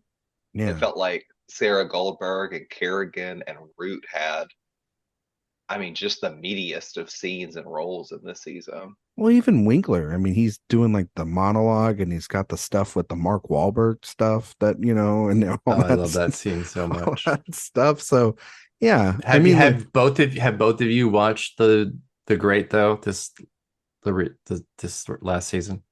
No, but The Great. Of the Great? Yeah. No, not yet.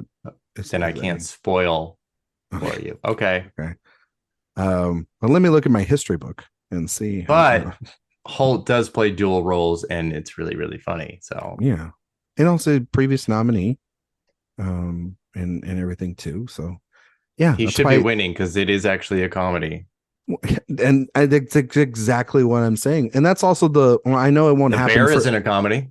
Well, I mean, at times Ted Lasso is not a damn comedy, no matter how long they make those episodes. You know what I mean? I cannot with those 1 hour episodes every, what in the hell? And honestly, too, a majority of the time is not spent with the titular character on that show. You spent more time with a lot of that ensemble, I felt, this year more than Sakis, but obviously he's going to get in. I think we're just making semantics for the fact that these are the 5 and this is how it's going to be. But I feel like it is. It really shouldn't be. That's what we're saying. Okay. So, lead actress in a comedy series. Erik, we'll kick it over to you. Help. Do you want me to go? No. Okay. Okay. Quinta Brunson, Abbott Elementary, Rachel Brosnahan, Marvelous Mrs. Maisel. Does someone have a gun to your head? Are you okay?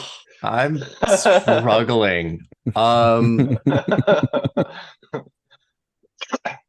Jenna Ortega, Wednesday, Natasha Lyonne, Poker Face, and Christina Applegate, Dead to Me. Tyler, that's the same for you, right?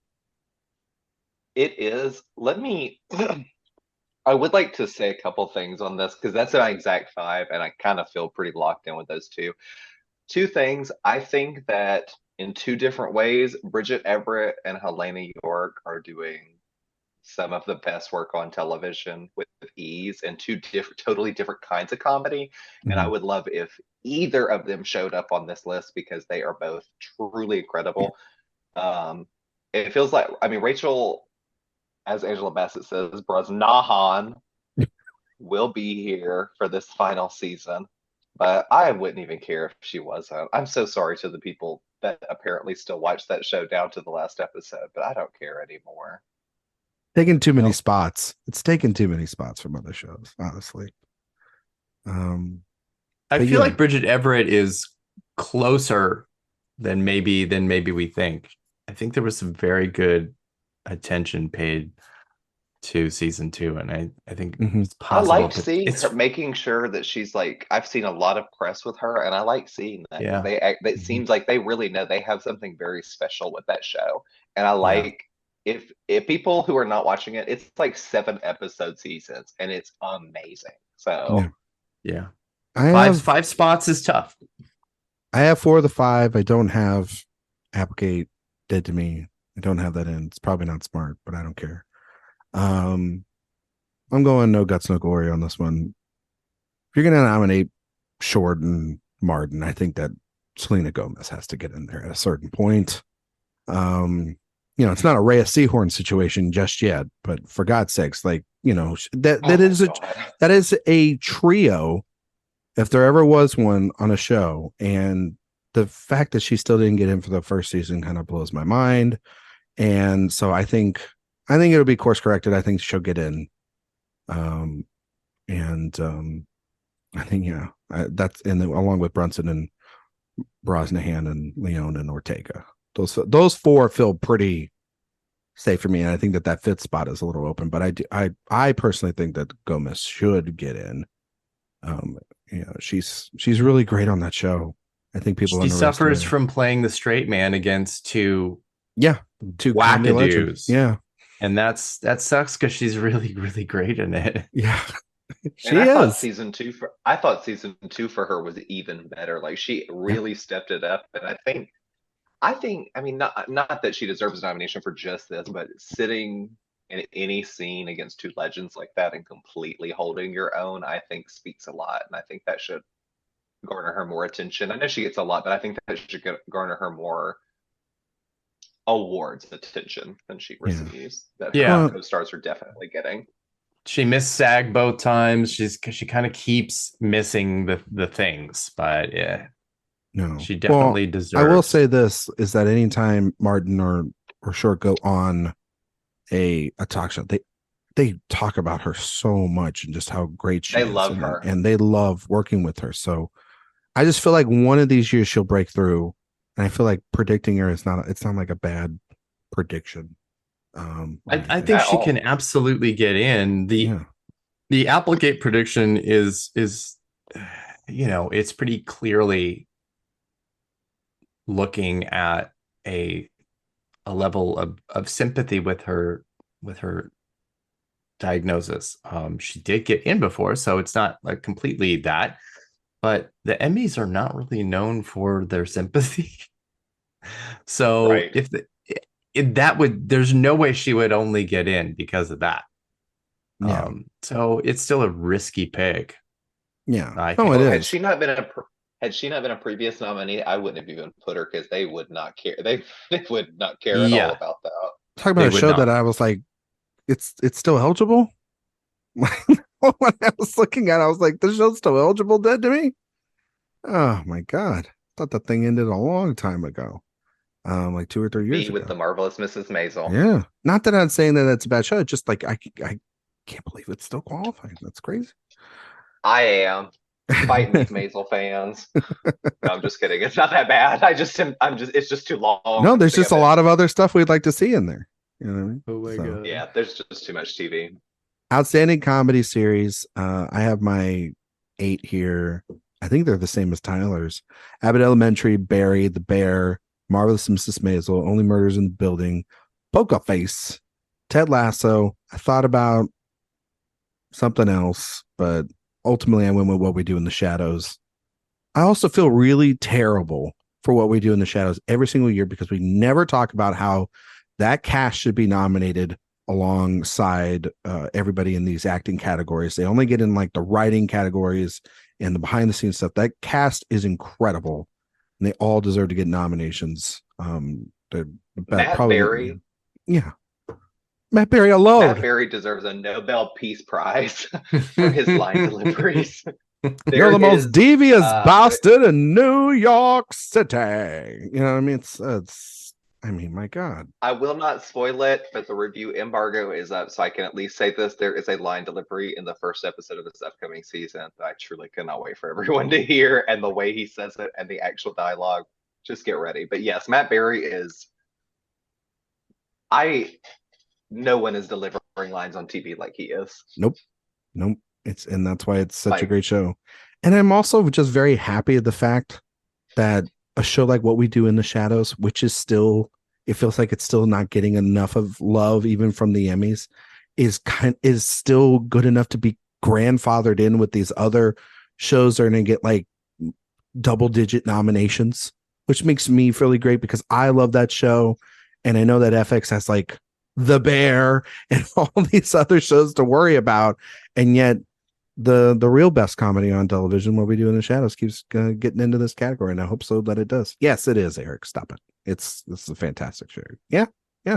I'll say it. Before we move to drama, my last thing is I think they deserve the nomination because in episode, I think it is 9 of season 4, Nadja refers to her face to Sofia Coppola as a stupid bitch, and it is one of the funniest things I've ever seen in my life. And I think about it almost every day and references it. So, Oh my God, Eric, do you have any changes from those? Yeah, I do have Barry, The Bear, Marvelous Mrs. Maisel, Only Murders, Ted Lasso, and What We Do in the Shadows. But I have Wednesday getting in over over Poker Face. Poker Face. Oh, okay. Oh, and you have Abbott. I don't think you said Abbott. Did you say it? Oh, sorry. Yes, Abbott. Yeah. I was like, Abbott Elementary, for God's sakes. I knew he meant it. Yeah, he meant it. Yeah, I know what you mean.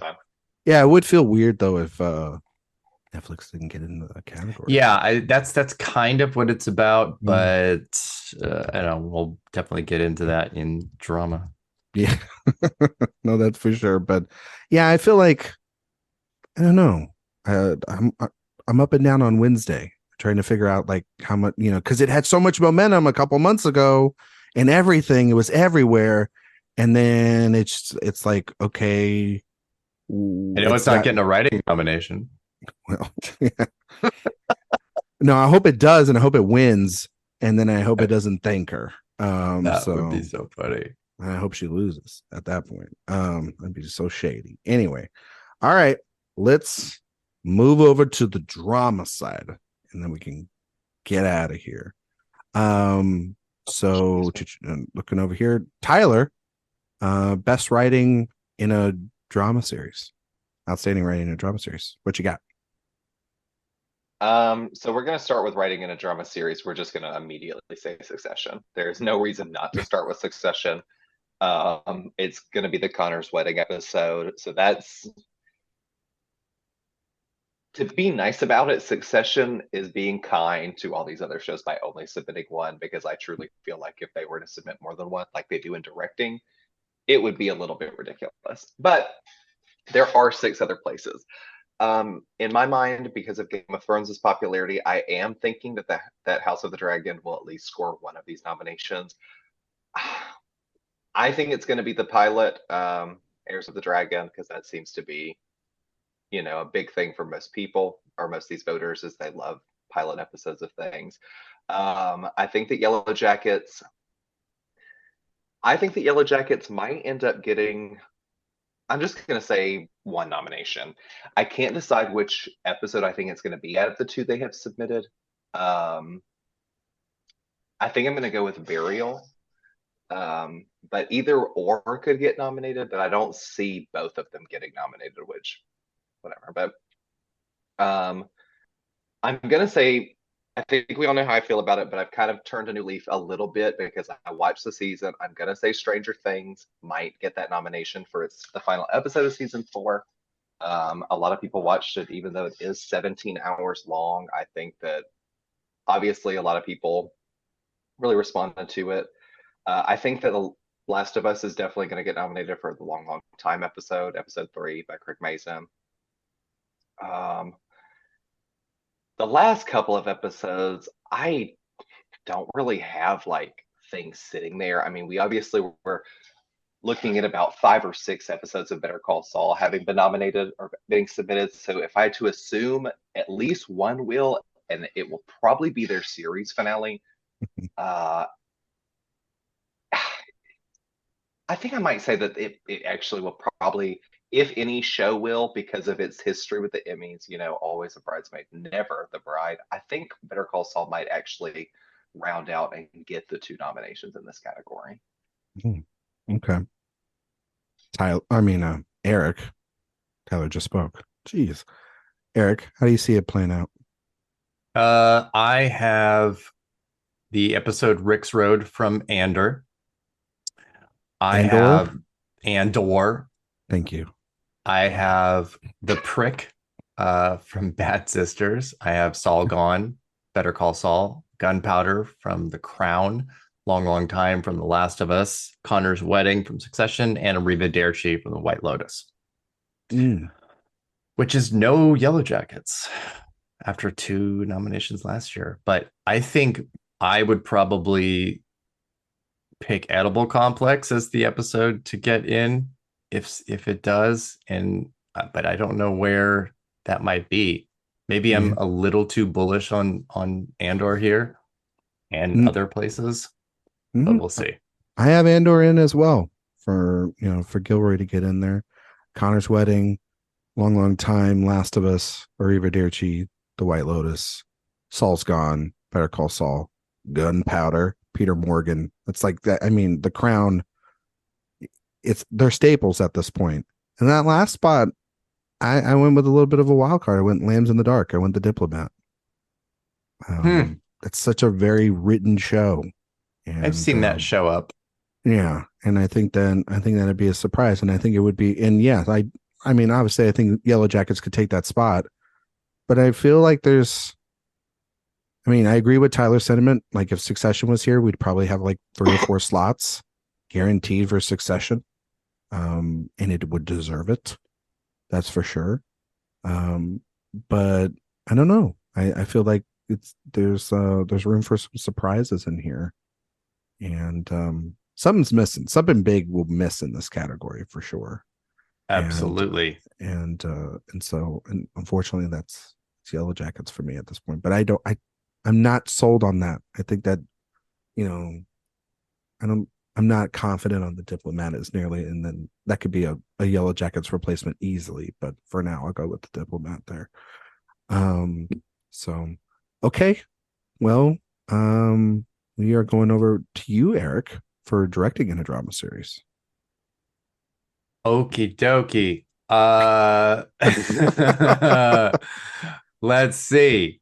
I have, again, the episode Rick's Road of Andor. Thank you. I just want you to say it right for all the Star Wars. I can say it however I want, and Andor is just fine. Andor. I didn't say Andor. Yeah, you did. No, I said it more like Stellan Skarsgård says it, which is just flat. Just Andor, not Andor, or Andor and not Andor. Anyway, hold the door. All right, Rick's Road, Andor, long time, Last of Us, America Decides, Connor's Wedding, and Living Plus from Succession, Arrivederci, The White Lotus, and storytelling, Yellow Jackets. But yeah, this is where Stranger Things could get in. I have Connor's Wedding, America Decides, Living Plus from Succession, long time from The Last of Us, Arrivederci from The White Lotus, the Piggyback episode, chapter 9 from the Duffer Brothers for Stranger Things, and then I have the Heirs of the Dragon, Miguel Sapochnik for House of the Dragon. I feel like that sounds rock solid to me, honestly. And Karen Kusama right there at the outside looking in at number 8. It's Karen Kusama. Sorry. Well, thank you for correcting me, Andor. So since you're so like into pronunciations, it is Karen. But okay. All right, Andor. Thank you. Tyler, how do you see the category?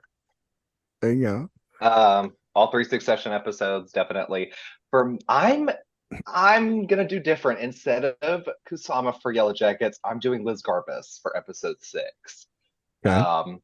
I'm with Ryan. I'm gonna do Miguel for House of the Dragon, the Heirs of the Dragon episode, Arrivederci, and then I'm gonna do Long Time, directed by Peter Hoare from The Last of Us. Yeah. I just don't know what it feels right that they'll get the Duffer Brothers is what I'm thinking here more than in the writing. But I don't even know if people still remember that show's still playing right now. It's so damn long. And we're not even getting the continuation last season to like 2025 or something. Yeah. They're going to be in college. They're going to be in college. Yeah, it's our senior year. They all have like mortgages and everything. So okay. Next category is the guest actor in a drama. Boy. All right. Let me pull up my nominations here. Well, obviously, I'll start off Nick Offerman and Murray Bartlett for The Last of Us. I have James Cromwell for Succession. I have Bryan Cranston for Better Call Saul. Andy Serkis for Andor. And I have Giancarlo Esposito for The Mandalorian. That's who I have in there. So, Tyler? Same first 5, but instead of Giancarlo, I think I'm gonna do is it Arian Moayed? How do you pronounce his last name from Succession? Adrian Moayed. Yeah, I'm gonna do Stewie. I'm going with Stewie. But all the other ones same, but that's my differentiation. That's good. Erik? I have the same as Tyler, actually. Okay. I have the same, but I I'm not looking out as much. I don't know, maybe for Giancarlo Esposito, as he has pronounced it, which is really weird to me, but it is what it is. He's gotten here before, and he's a multi-nominee in single years. I just don't know what they're going to do with The Mandalorian. But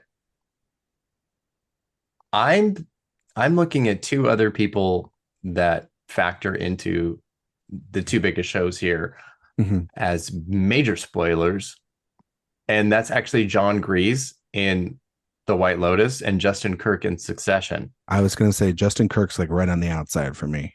Absolutely. And honestly, impact. I think he's more. I think Bryan Cranston from my list is the most vulnerable. No, I do. Honestly, it could be Circus. That's the one that could be. I know that it's very flashy and everyone's talking about that performance, but also too, like, it's a great performance. Walter White, like they just walk in and they hand him Emmy nominations for that performance. Doesn't matter how many years it's been. You know what I mean? Guest or in lead act. It feels too easy. I know. I mean, I have him in, but it feels too easy. Yeah. But it also feels weird to have two Star Wars shows have guest actors. So that's a little weird for me as well, too. So maybe it's not Esposito. Maybe it's another one of the Succession guys. So who knows? They might just end up saying, you know what, we're going to nominate Offerman and Bartlett and everybody else is from Succession. You never know. So, I mean, it absolutely could be that way.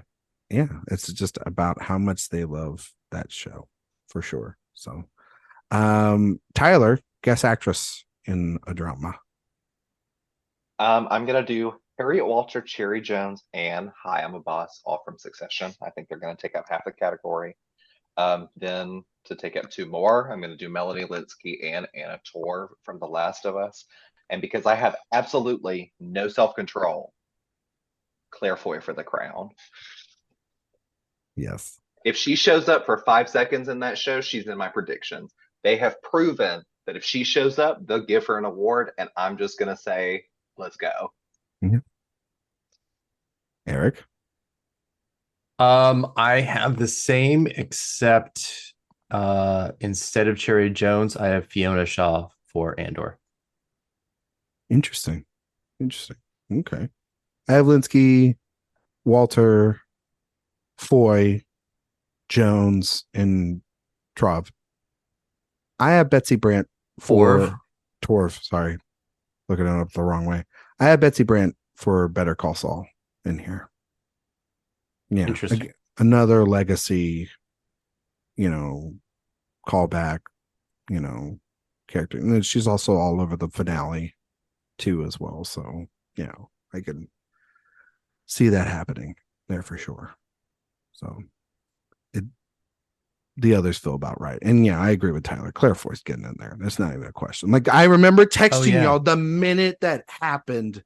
I was like, holy shit, she's gonna get the Emmy nomination. I remember saying that to Erik. I was like, well, good. And it's gonna happen again next year because she'll be back. And so will Olivia Colman next year. Yeah, they're all back. They're all coming back from beyond the grave. You know what I mean? Hopefully it'll be a good season, though. Oh, no. I mean, somebody said it was one of the best shows on television, and they're literally here. Period. That's still true. Two things can be true at the same time. All right. There's nuance in this conversation. All right, you two. Okay. Erik, best supporting actor in a drama.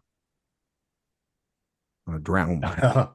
Okay. We have 8 spots here, which is pretty fantastic. I'm just gonna read through my write-up, which I guess will be out already by the time that this is out. Oh.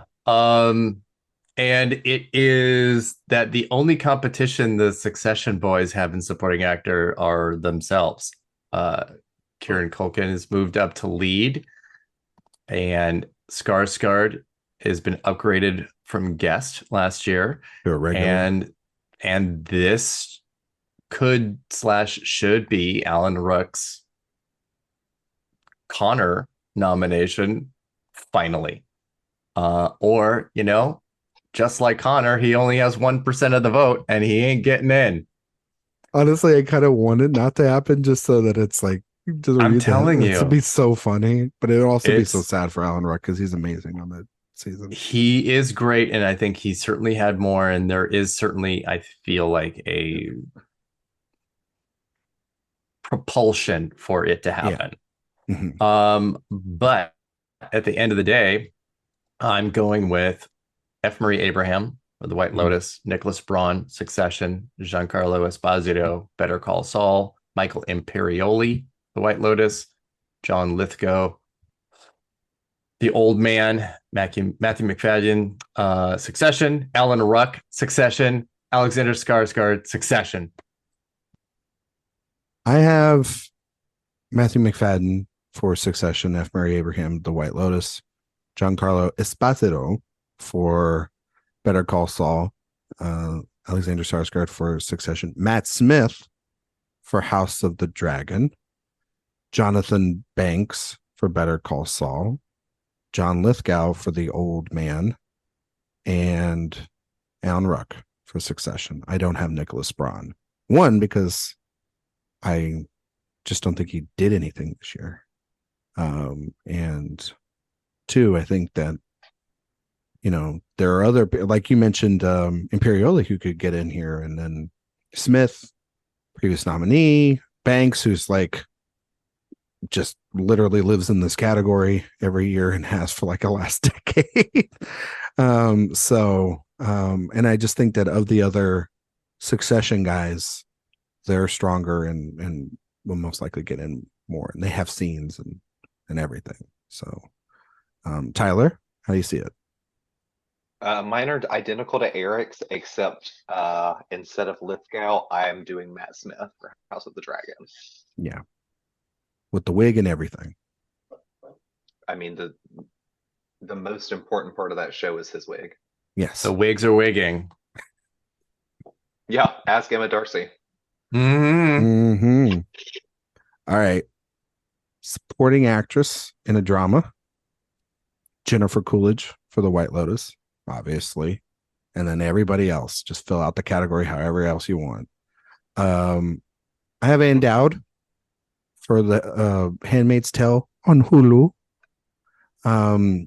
Elizabeth Debicki for The Crown, J. Smith Cameron for Succession, Christina Ricci for Yellow Jackets, Carol Burnett for Better Call Saul, Leslie Manville for The Crown, and Aubrey Plaza for The White Lotus. I don't have Rhea Seehorn in there, so they're gonna get her one more time. Yeah. Well, you talk. I mean, Erik, I mean, I'm not surprised. You talked about it. They're not a sentimental bunch sometimes, and they have clearly drawn the line many years. No matter how great that performance is, they just love to hurt that lady. So, Tyler, supporting actress. Once again, similar to yours, almost the same, except instead of Ann Dowd, I'm going Olivia Cook, House of the Dragon. So that was another one. I'm putting a few eggs in my House of the Dragon basket here. No, that's fair. That's fair. I'm mostly stuck with Dowd, kind of like just because she's previous winner and staple in the category too. So. Perennial nominee. Yeah. Erik? This has the potential to be a ridiculous category, just like the limited series version of it last year, where The White Lotus had 5 of the 7 spots. Absolutely insane. But I feel like this is going to be a little bit different. And I do have from The White Lotus, Coolidge and Plaza and Megan Fahey getting in. I have J. Smith Cameron. I have Christina Ricci. I have Elizabeth Debicki. And I actually do have Rhea Seehorn. Okay. Although Carol Burnett makes more sense. It's kind of savage. But if she were to get in for, the only season she's on versus... Yeah.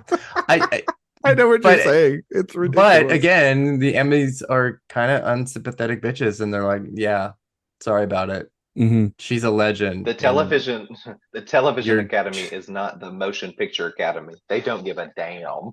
They don't work on narratives the same way. Not always. No. I mean, sometimes you get like a John Hamm or Kyle Chandler, but it's pretty specific, and it's just not the same. It's not the same. Can I say one thing about this category? And maybe I sound crazy, even though there's so much love for the show, that this is maybe the place where Succession is the most vulnerable with J. Smith Cameron, because she had more limited work this year than extremely and than unfairly limited. Yes, no, for sure. I mean, she was incredible the last 3 seasons, but I felt like Jerry was sidelined a lot because, you know, like Sarah Snook moved up to lead and Culkin gets moved up into lead as well. But yet the time for those characters does not diminish at all. You know, we're still focused on them entirely. So I will say that, she's definitely had a lot less to do. Yeah. And so I just feel like submitting episodes for her might be a little bit more difficult, even though she does have some incredible lines throughout the season, especially what is it, the Living Plus episode where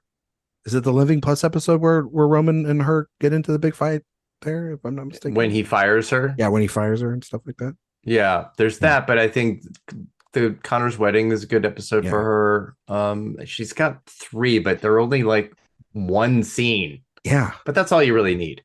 Yeah. And you know, we could just see on top of the 3 from White Lotus that I mentioned, there's like 4 waiting in the wings, because Beatrice Granos, Sabrina Imperatori, Haley Lou Richardson, Simona Tabasco, not as big a names obviously as a lot of other people, but if they love the show the way they loved it last year, it's totally possible. Yeah.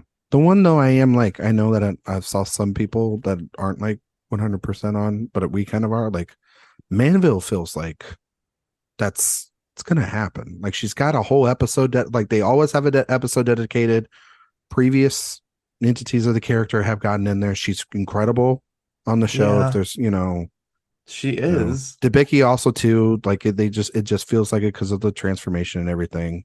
And she was center stage. She really should be in lead more than she should be in supporting. She should be in lead. Yeah. So, but that helps her in a category like this. So it's a stack category. It is. And again, I think it's funny when we have the more spots like this, 8 spots, it doesn't make it easier. It actually makes it much harder. For sure. All right. Best actor in a drama, Tyler Doster. Floor is yours. Fun. So obviously I'm going to start with Jeremy Strong and Kieran Culkin representing for Succession. I do think there is still a chance they will nominate Brian Cox. I mean, we might not want to admit that, but they will do it. Like they have proven with this show in particular, with shows in the past, and sometimes they don't care about final seasons, but with just exceptional quality of this one, it just would not surprise me to throw all 3 of them in. Bob Odenkirk, I mean, is he going to win? No, but I'd love to see him here one more time. Pedro Pascal, I think, is very likely to get nominated for The Last of Us. The last one, I'm just going to throw it. I'm going to do my No Guts, No Glory, but it's going to be in this category. I'm going to do Diego Luna for Andor, because I'm not confident in the last pick. I don't think it's going to be Jeff Bridges, so I just don't. And with Patty Considine, there's a chance, but I'm just not sure. I know I predicted a couple things in other categories for House of the Dragon, but I'm not sure. I'm just not sure about that one getting in. So I think I'm just going to use that last place for Diego Luna for Andor. Okay. All right. Erik? So I am going with Jeff Bridges, Kieran Culkin, Bob Odenkirk, Pedro Pascal, Jeremy Strong. And this last spot is tough. It's tough. I think Brian Cox's choice to stay in lead was so petty and so funny. But through the 75 years of Emmy history, no show has ever gotten 3 lead actors in, ever. And the first 60 years, there were 3 to 5 spots even available. So it was already extremely unlikely. But during that time, half a dozen, almost 10 shows got double lead nominations in. It's happened many times and multiple times. NYPD Blue, West Wing, 6 Feet Under, This Is Us. Several shows have been able to do it. Nobody has been able to get in 3. So Brian Cox getting in, it would be historical for it to happen.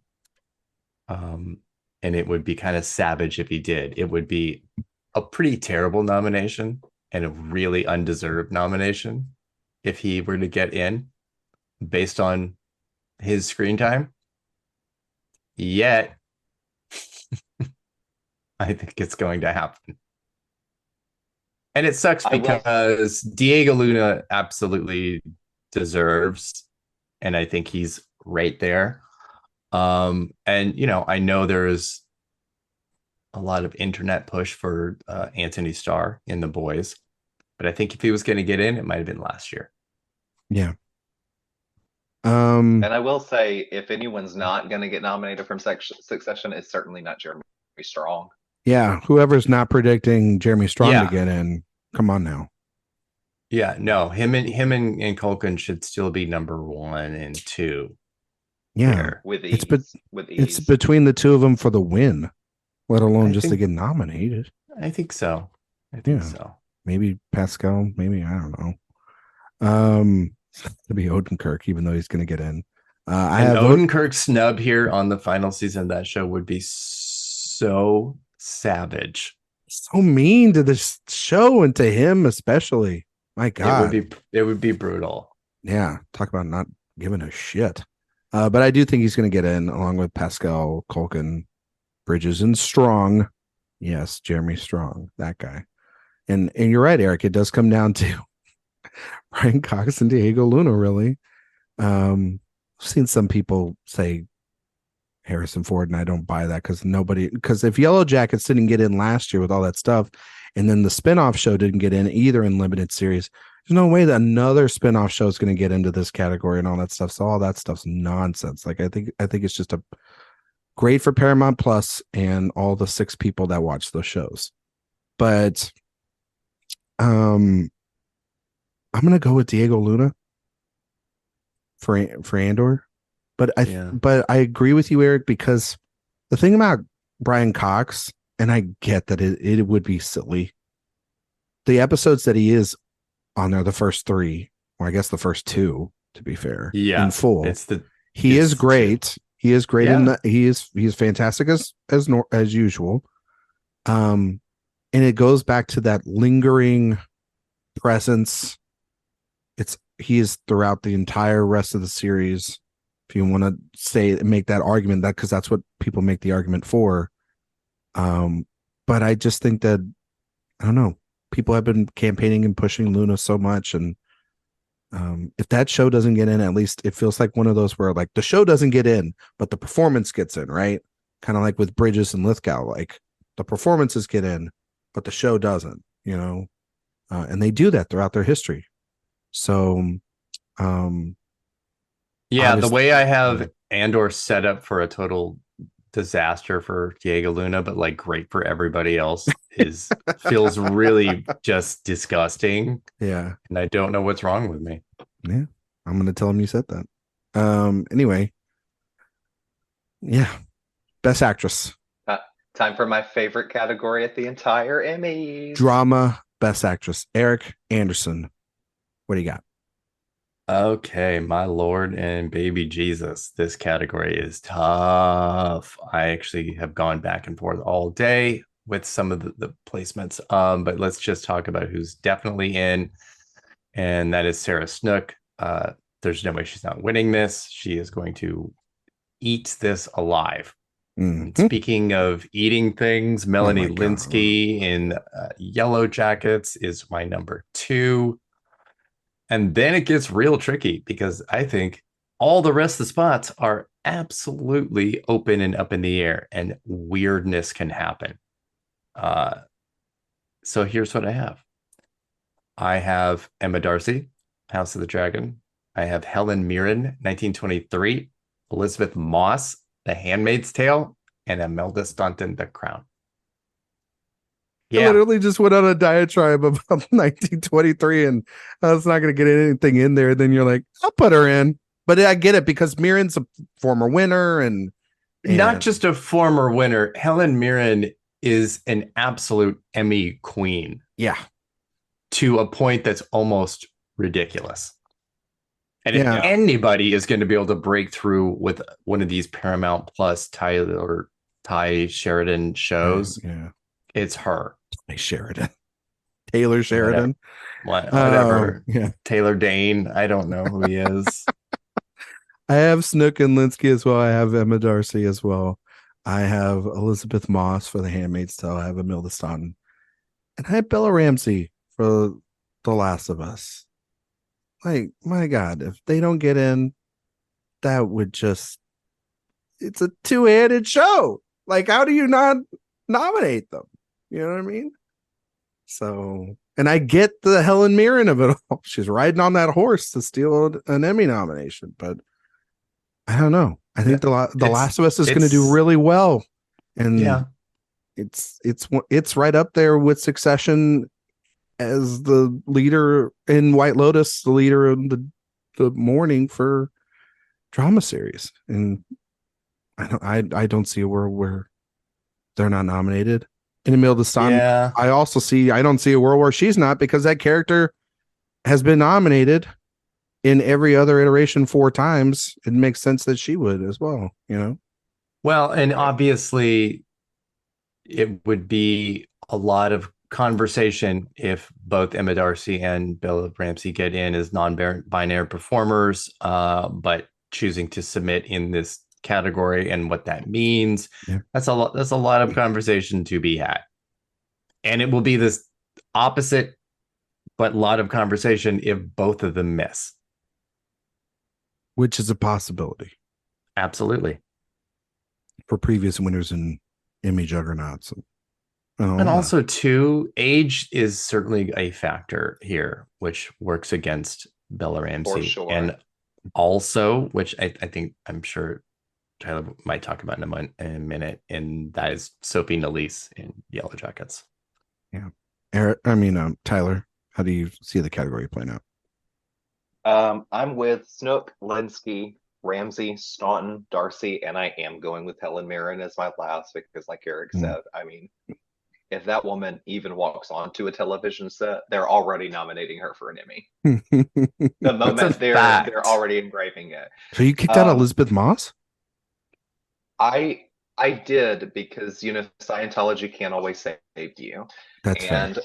She is good on this show, but no, I don't think anyone cares about that show as much anymore, to be honest with you, when it comes to The Handmaid's Tale. I know that we kind of talked about Ann Dowd maybe grabbing a nomination, but the show premiered its 5th season last September to lukewarm reviews again, but it seems like everyone's kind of just jumped off the train. It's not as exciting or as intense as it was in those first couple seasons, especially that first, which was just a massive hit and a massive situation at the Emmys.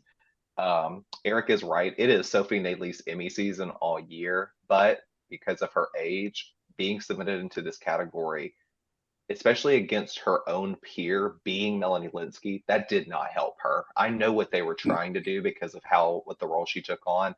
That did not help her, though, because I mean, she's a very, very young actress, and she's competing with people that are veterans. I mean, she's competing with Imelda Staunton and Helen Mirren. I mean, there's almost nothing she could do about that, no matter the level of performance she gave, especially in episode 6. And then the last thing I'll say is, of course, we did mention it. Erik did mention it, but I do hope that in the future there are places where non-binary actors and performers such as Bella Ramsey and Emma Darcy and Liv Hewson from Yellow Jackets feel comfortable submitting. Because I saw a lot of people saying like, well, they might not even get nominated. That's really not the point. It's more about finding a place where you feel comfortable being yourself as this performer and submitting for these accolades. So I hope that that's something that this category, specifically this year, can start putting a light on, especially if they can both get nominated. Perhaps that will propel a dialogue along about that. Yeah. I think what's interesting about that is because you can submit in any category, there is no restriction. Emma Darcy has spoken before that, especially in House of the Dragon, it is a female presenting role. So the choice was this category to submit. If they play a non-female presenting role and choose to submit in actor instead of actress, that's absolutely going to happen. And I think that's where I think that's the road that we're going down. I don't think it's going to happen that we're going to see non-gendered categories at the Emmys, and much less so another category. That's not going to happen. At least not anytime soon. I don't believe that it will. No. So I think the performers themselves are making the choice because the choice is available to them. And I kind of keep bringing up Asia Kate Dillon every year because they were one of the best and first examples of this. And they chose to submit for Billions in supporting actor because the word actor from its etymology did not have a gender in its beginning. And I loved the thought behind that as the reason. So I kind of think that's where things might be headed, but regardless, it's going to be a conversation on July 12th. Yes. Oh, for sure. And I hope they both get in because they're both incredible in their shows. They're both so good. Yeah. Well, not just them, but all of them. All of them. All those wonderful actors are great on their shows and important to their shows and everything. But also too, that's what you're mentioning also. They're also up against these previous winners, multi-time nominees, giants, like Imelda Staunton and Helen Mirren. And oh, by the way, Sarah Snook, who's clearly winning this category, and it's not even freaking close. So, and there's other people. There's like Kerry Russell. And I was going to say Kerry Russell, Sharon Horgan in Bad Sisters. There's a lot of possibilities here. I was going to say like Kerry Russell, if she ended up ever winning for The Diplomat, it would just be a makeup for the fact that half that household has an Emmy and it's not her Emmy. Bullshit. Just gonna call it like that. She deserved for the Americans, and multiple. Matthew Rhys did too. He did too, but she absolutely does. That was such a bullshit night. I was so happy that he won, and then I was so depleted when she lost. I was I'll never forget that. I'd be like, God, what an awkward car ride home. It should have been his and hers Emmys that night. Damn right. Yep. Damn right. All right, final category. Best drama series. I have I don't know, this little show, Succession. The White Lotus, The Last of Us. So there's your HBO dominance, Erik. Better Call Saul, The Crown, Yellow Jackets, and House of the Dragon.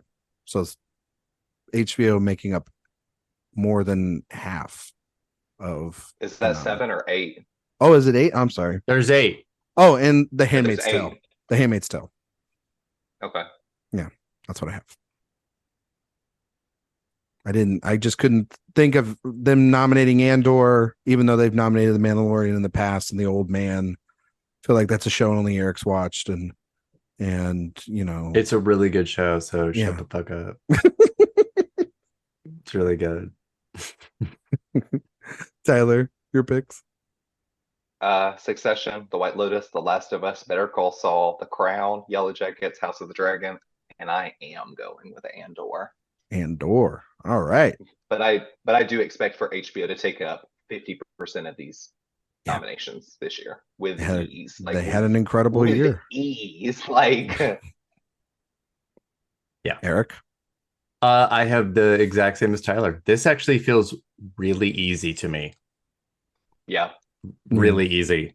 Even with Andor seeming on the fence and maybe Handmaid's Tale as the replacement. That's it though, unless the Mandalorian just stays here. Oh my god, I hope which not. Could happen, but it doesn't feel like it's going to.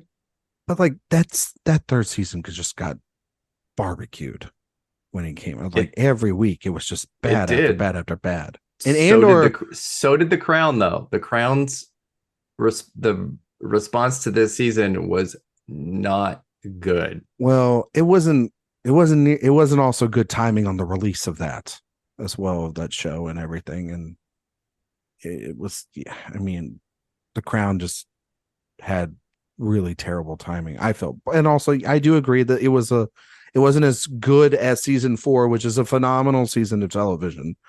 And so I think the anticipation for what most people feel is the most important and volatile point in this monarch history, the Diana and Charles of it all, just didn't match up to their needs, and it was a pretty high bar to reach. But yeah, I mean, shoot, we talked about supporting actor. We didn't even talk about Jonathan Pryce or Dominic West in actor. We didn't talk about any of them.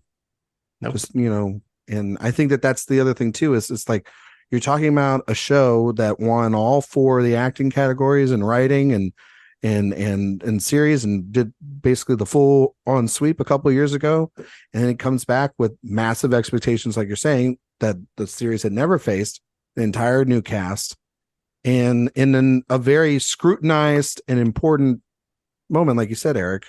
And and then also the fact that the Queen died. You have the Harry and Meghan stuff, or going on. It's there's it was a lot. It was a lot for the show, and I don't think it's a bad season. It's just not as consistent with the standard of, I would say, the last 2 seasons, because the last 2 seasons, that middle stuff was incredible. Yeah. So, but yeah, I mean, I do feel like Andor could be the show that is the freshman that gets in here, especially over The Handmaid's Tale. But also, I mean, every time there's certain shows like Maisel and Handmaid's Tale that you're like, you feel like these shows have gone on forever, and then they just don't kick them out of these categories. So I stuck with it for now, but I would love to see Andor get in there. And they have shown that they're not afraid to go into genre, because with The Mandalorian and The Boys and everything too, they are not afraid to go and nominate those shows that they think that are just enjoyable. And that's where also too, The Boys, their last season could, this newest season could get in there as well as a dark horse contender, since it was nominated before as well. So if I was gonna advocate for a not random but a more underrated, kind of underseen show from previous this year that maybe could take the place of Andor, I would advocate very hard for Bad Sisters. No. Now, I don't think that would even remotely happen, because I think my 8, like Erik said, I'm pretty confident in these 8, but that's what I would advocate for, because I feel like I wish that show would get a little bit more, because I really loved it. Well, I would personally advocate for the 2nd season of Perry Mason, because, and I know it just got canceled. That's bullshit, because that show was great. And I'm surprised you didn't say Yellowstone. No, I've never seen an episode of Yellowstone. Shut your mouth, Erik. I don't believe you. Never seen one. Podcast and lie. Feel like it's a really big lie. I've never seen an episode. Really I don't know anything about that show, honestly. Really? Who created it? You don't know? Well, yeah, Taylor. Well, Taylor. You're already lying. See, you're lying. We're not going to do this. I'm editing all of this out. No, but seriously, do it. Barry Mason season 2 and Matthew Rhys. He's so good on that show. I was so pissed off when I found out that HBO canceled it. Of all the shows to cancel, that was not one to do. It was fine. I hate you so much. I hated it. I thought it was so boring. was better than The Old Man. That's for sure. So you didn't even watch The Old Man.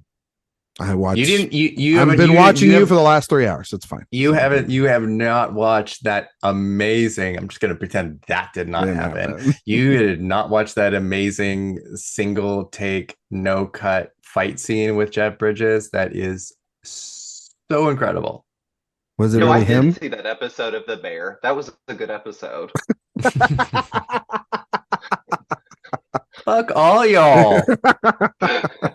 All right, we're going to wrap that up here. Hopefully we are mostly, if not 100% correct on our predictions. Tyler, can you tell everyone out there where they can find you and all your work? You can find me at AwardsWatch.com, and you can also find me on Twitter at Tyler M. Doster. I'm not on any of these other new socials yet, so don't look for me there. Upcoming, obviously, we just did a lot of Emmy stuff, but upcoming, I will be providing coverage for Outfest or AwardsWatch, so you can find it all there. Yeah, go read all of Tyler's stuff. You'll have more Emmy stuff, especially post nominations, and and we'll be talking more about the Emmys soon on the show for sure. Erik, can we find you and on the internet and all? And of course, you can find us.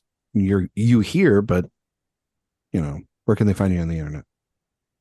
Well, if you would like more shenanigans like this, you can head over to awardswatch.com. You could also find me on the OceanGate Submersible Twitter at awards_watch.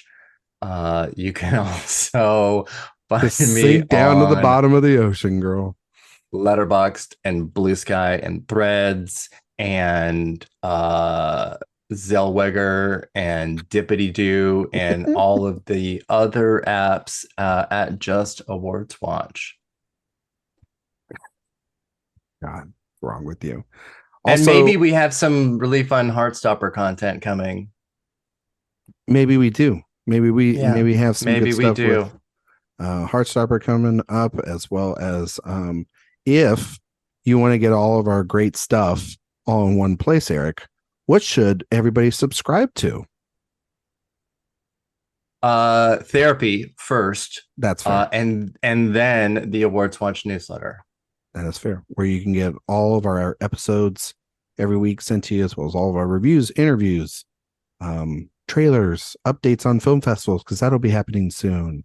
Our Emmy nominations breakdown pages that we'll be having, all that fun stuff.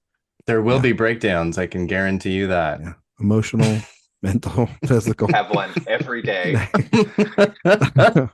You can find me on Twitter, Instagram, Letterboxd at Ryan McQuade 77. Same with Threads, I guess, and that's a real thing, I guess. Until it breaks down again. Maybe Blue Sky if they ever send me the damn code. We'll never know. You can find all my work here at awardswatch.com, playlist, and FilmSpeak, all a bunch of other places. Also, too, a little bit of an announcement here to make. And we should have probably done it up at the beginning of the show, but we're saving the rest for last. We have a new show that'll be premiering later this week on the website and our podcast network. And it's called Director Watch. And then it is myself and Jay Ledbetter. We are breaking down the films of various filmmakers throughout their entire filmographies. We're super excited to do it. We can announce here on the show that our first two directors that we'll be doing, we will be covering the films of Todd Haynes. And then when we are done with that series, we will be covering the films of Denis Villeneuve in anticipation for their two new films, May, December, and Dune Part 2. So we're really excited. We're going to have guests on. A lot of those guests are people you've heard on this podcast, and maybe a couple that you haven't heard from in a while or haven't heard from before. But we're really, really excited about it. And we want to thank Erik again for allowing us to do it. We've already done one episode already, and Erik's listened to it, and he didn't cancel the show already. So that's at least a good thing, right? Yeah, I just took my red pen through it, so we'll see how it turns out. But no, it's a fun show. It's good. It's a great idea, and I think people will really like it. Yes, and so next week we will be talking about a movie called Mission Impossible: Dead Reckoning Part 1, and we'll be also talking about our top 5 Tom Cruise performances. We'll have a bunch of the gang back, so stay tuned for that. But thank you all so much for listening, and we will see you all next time.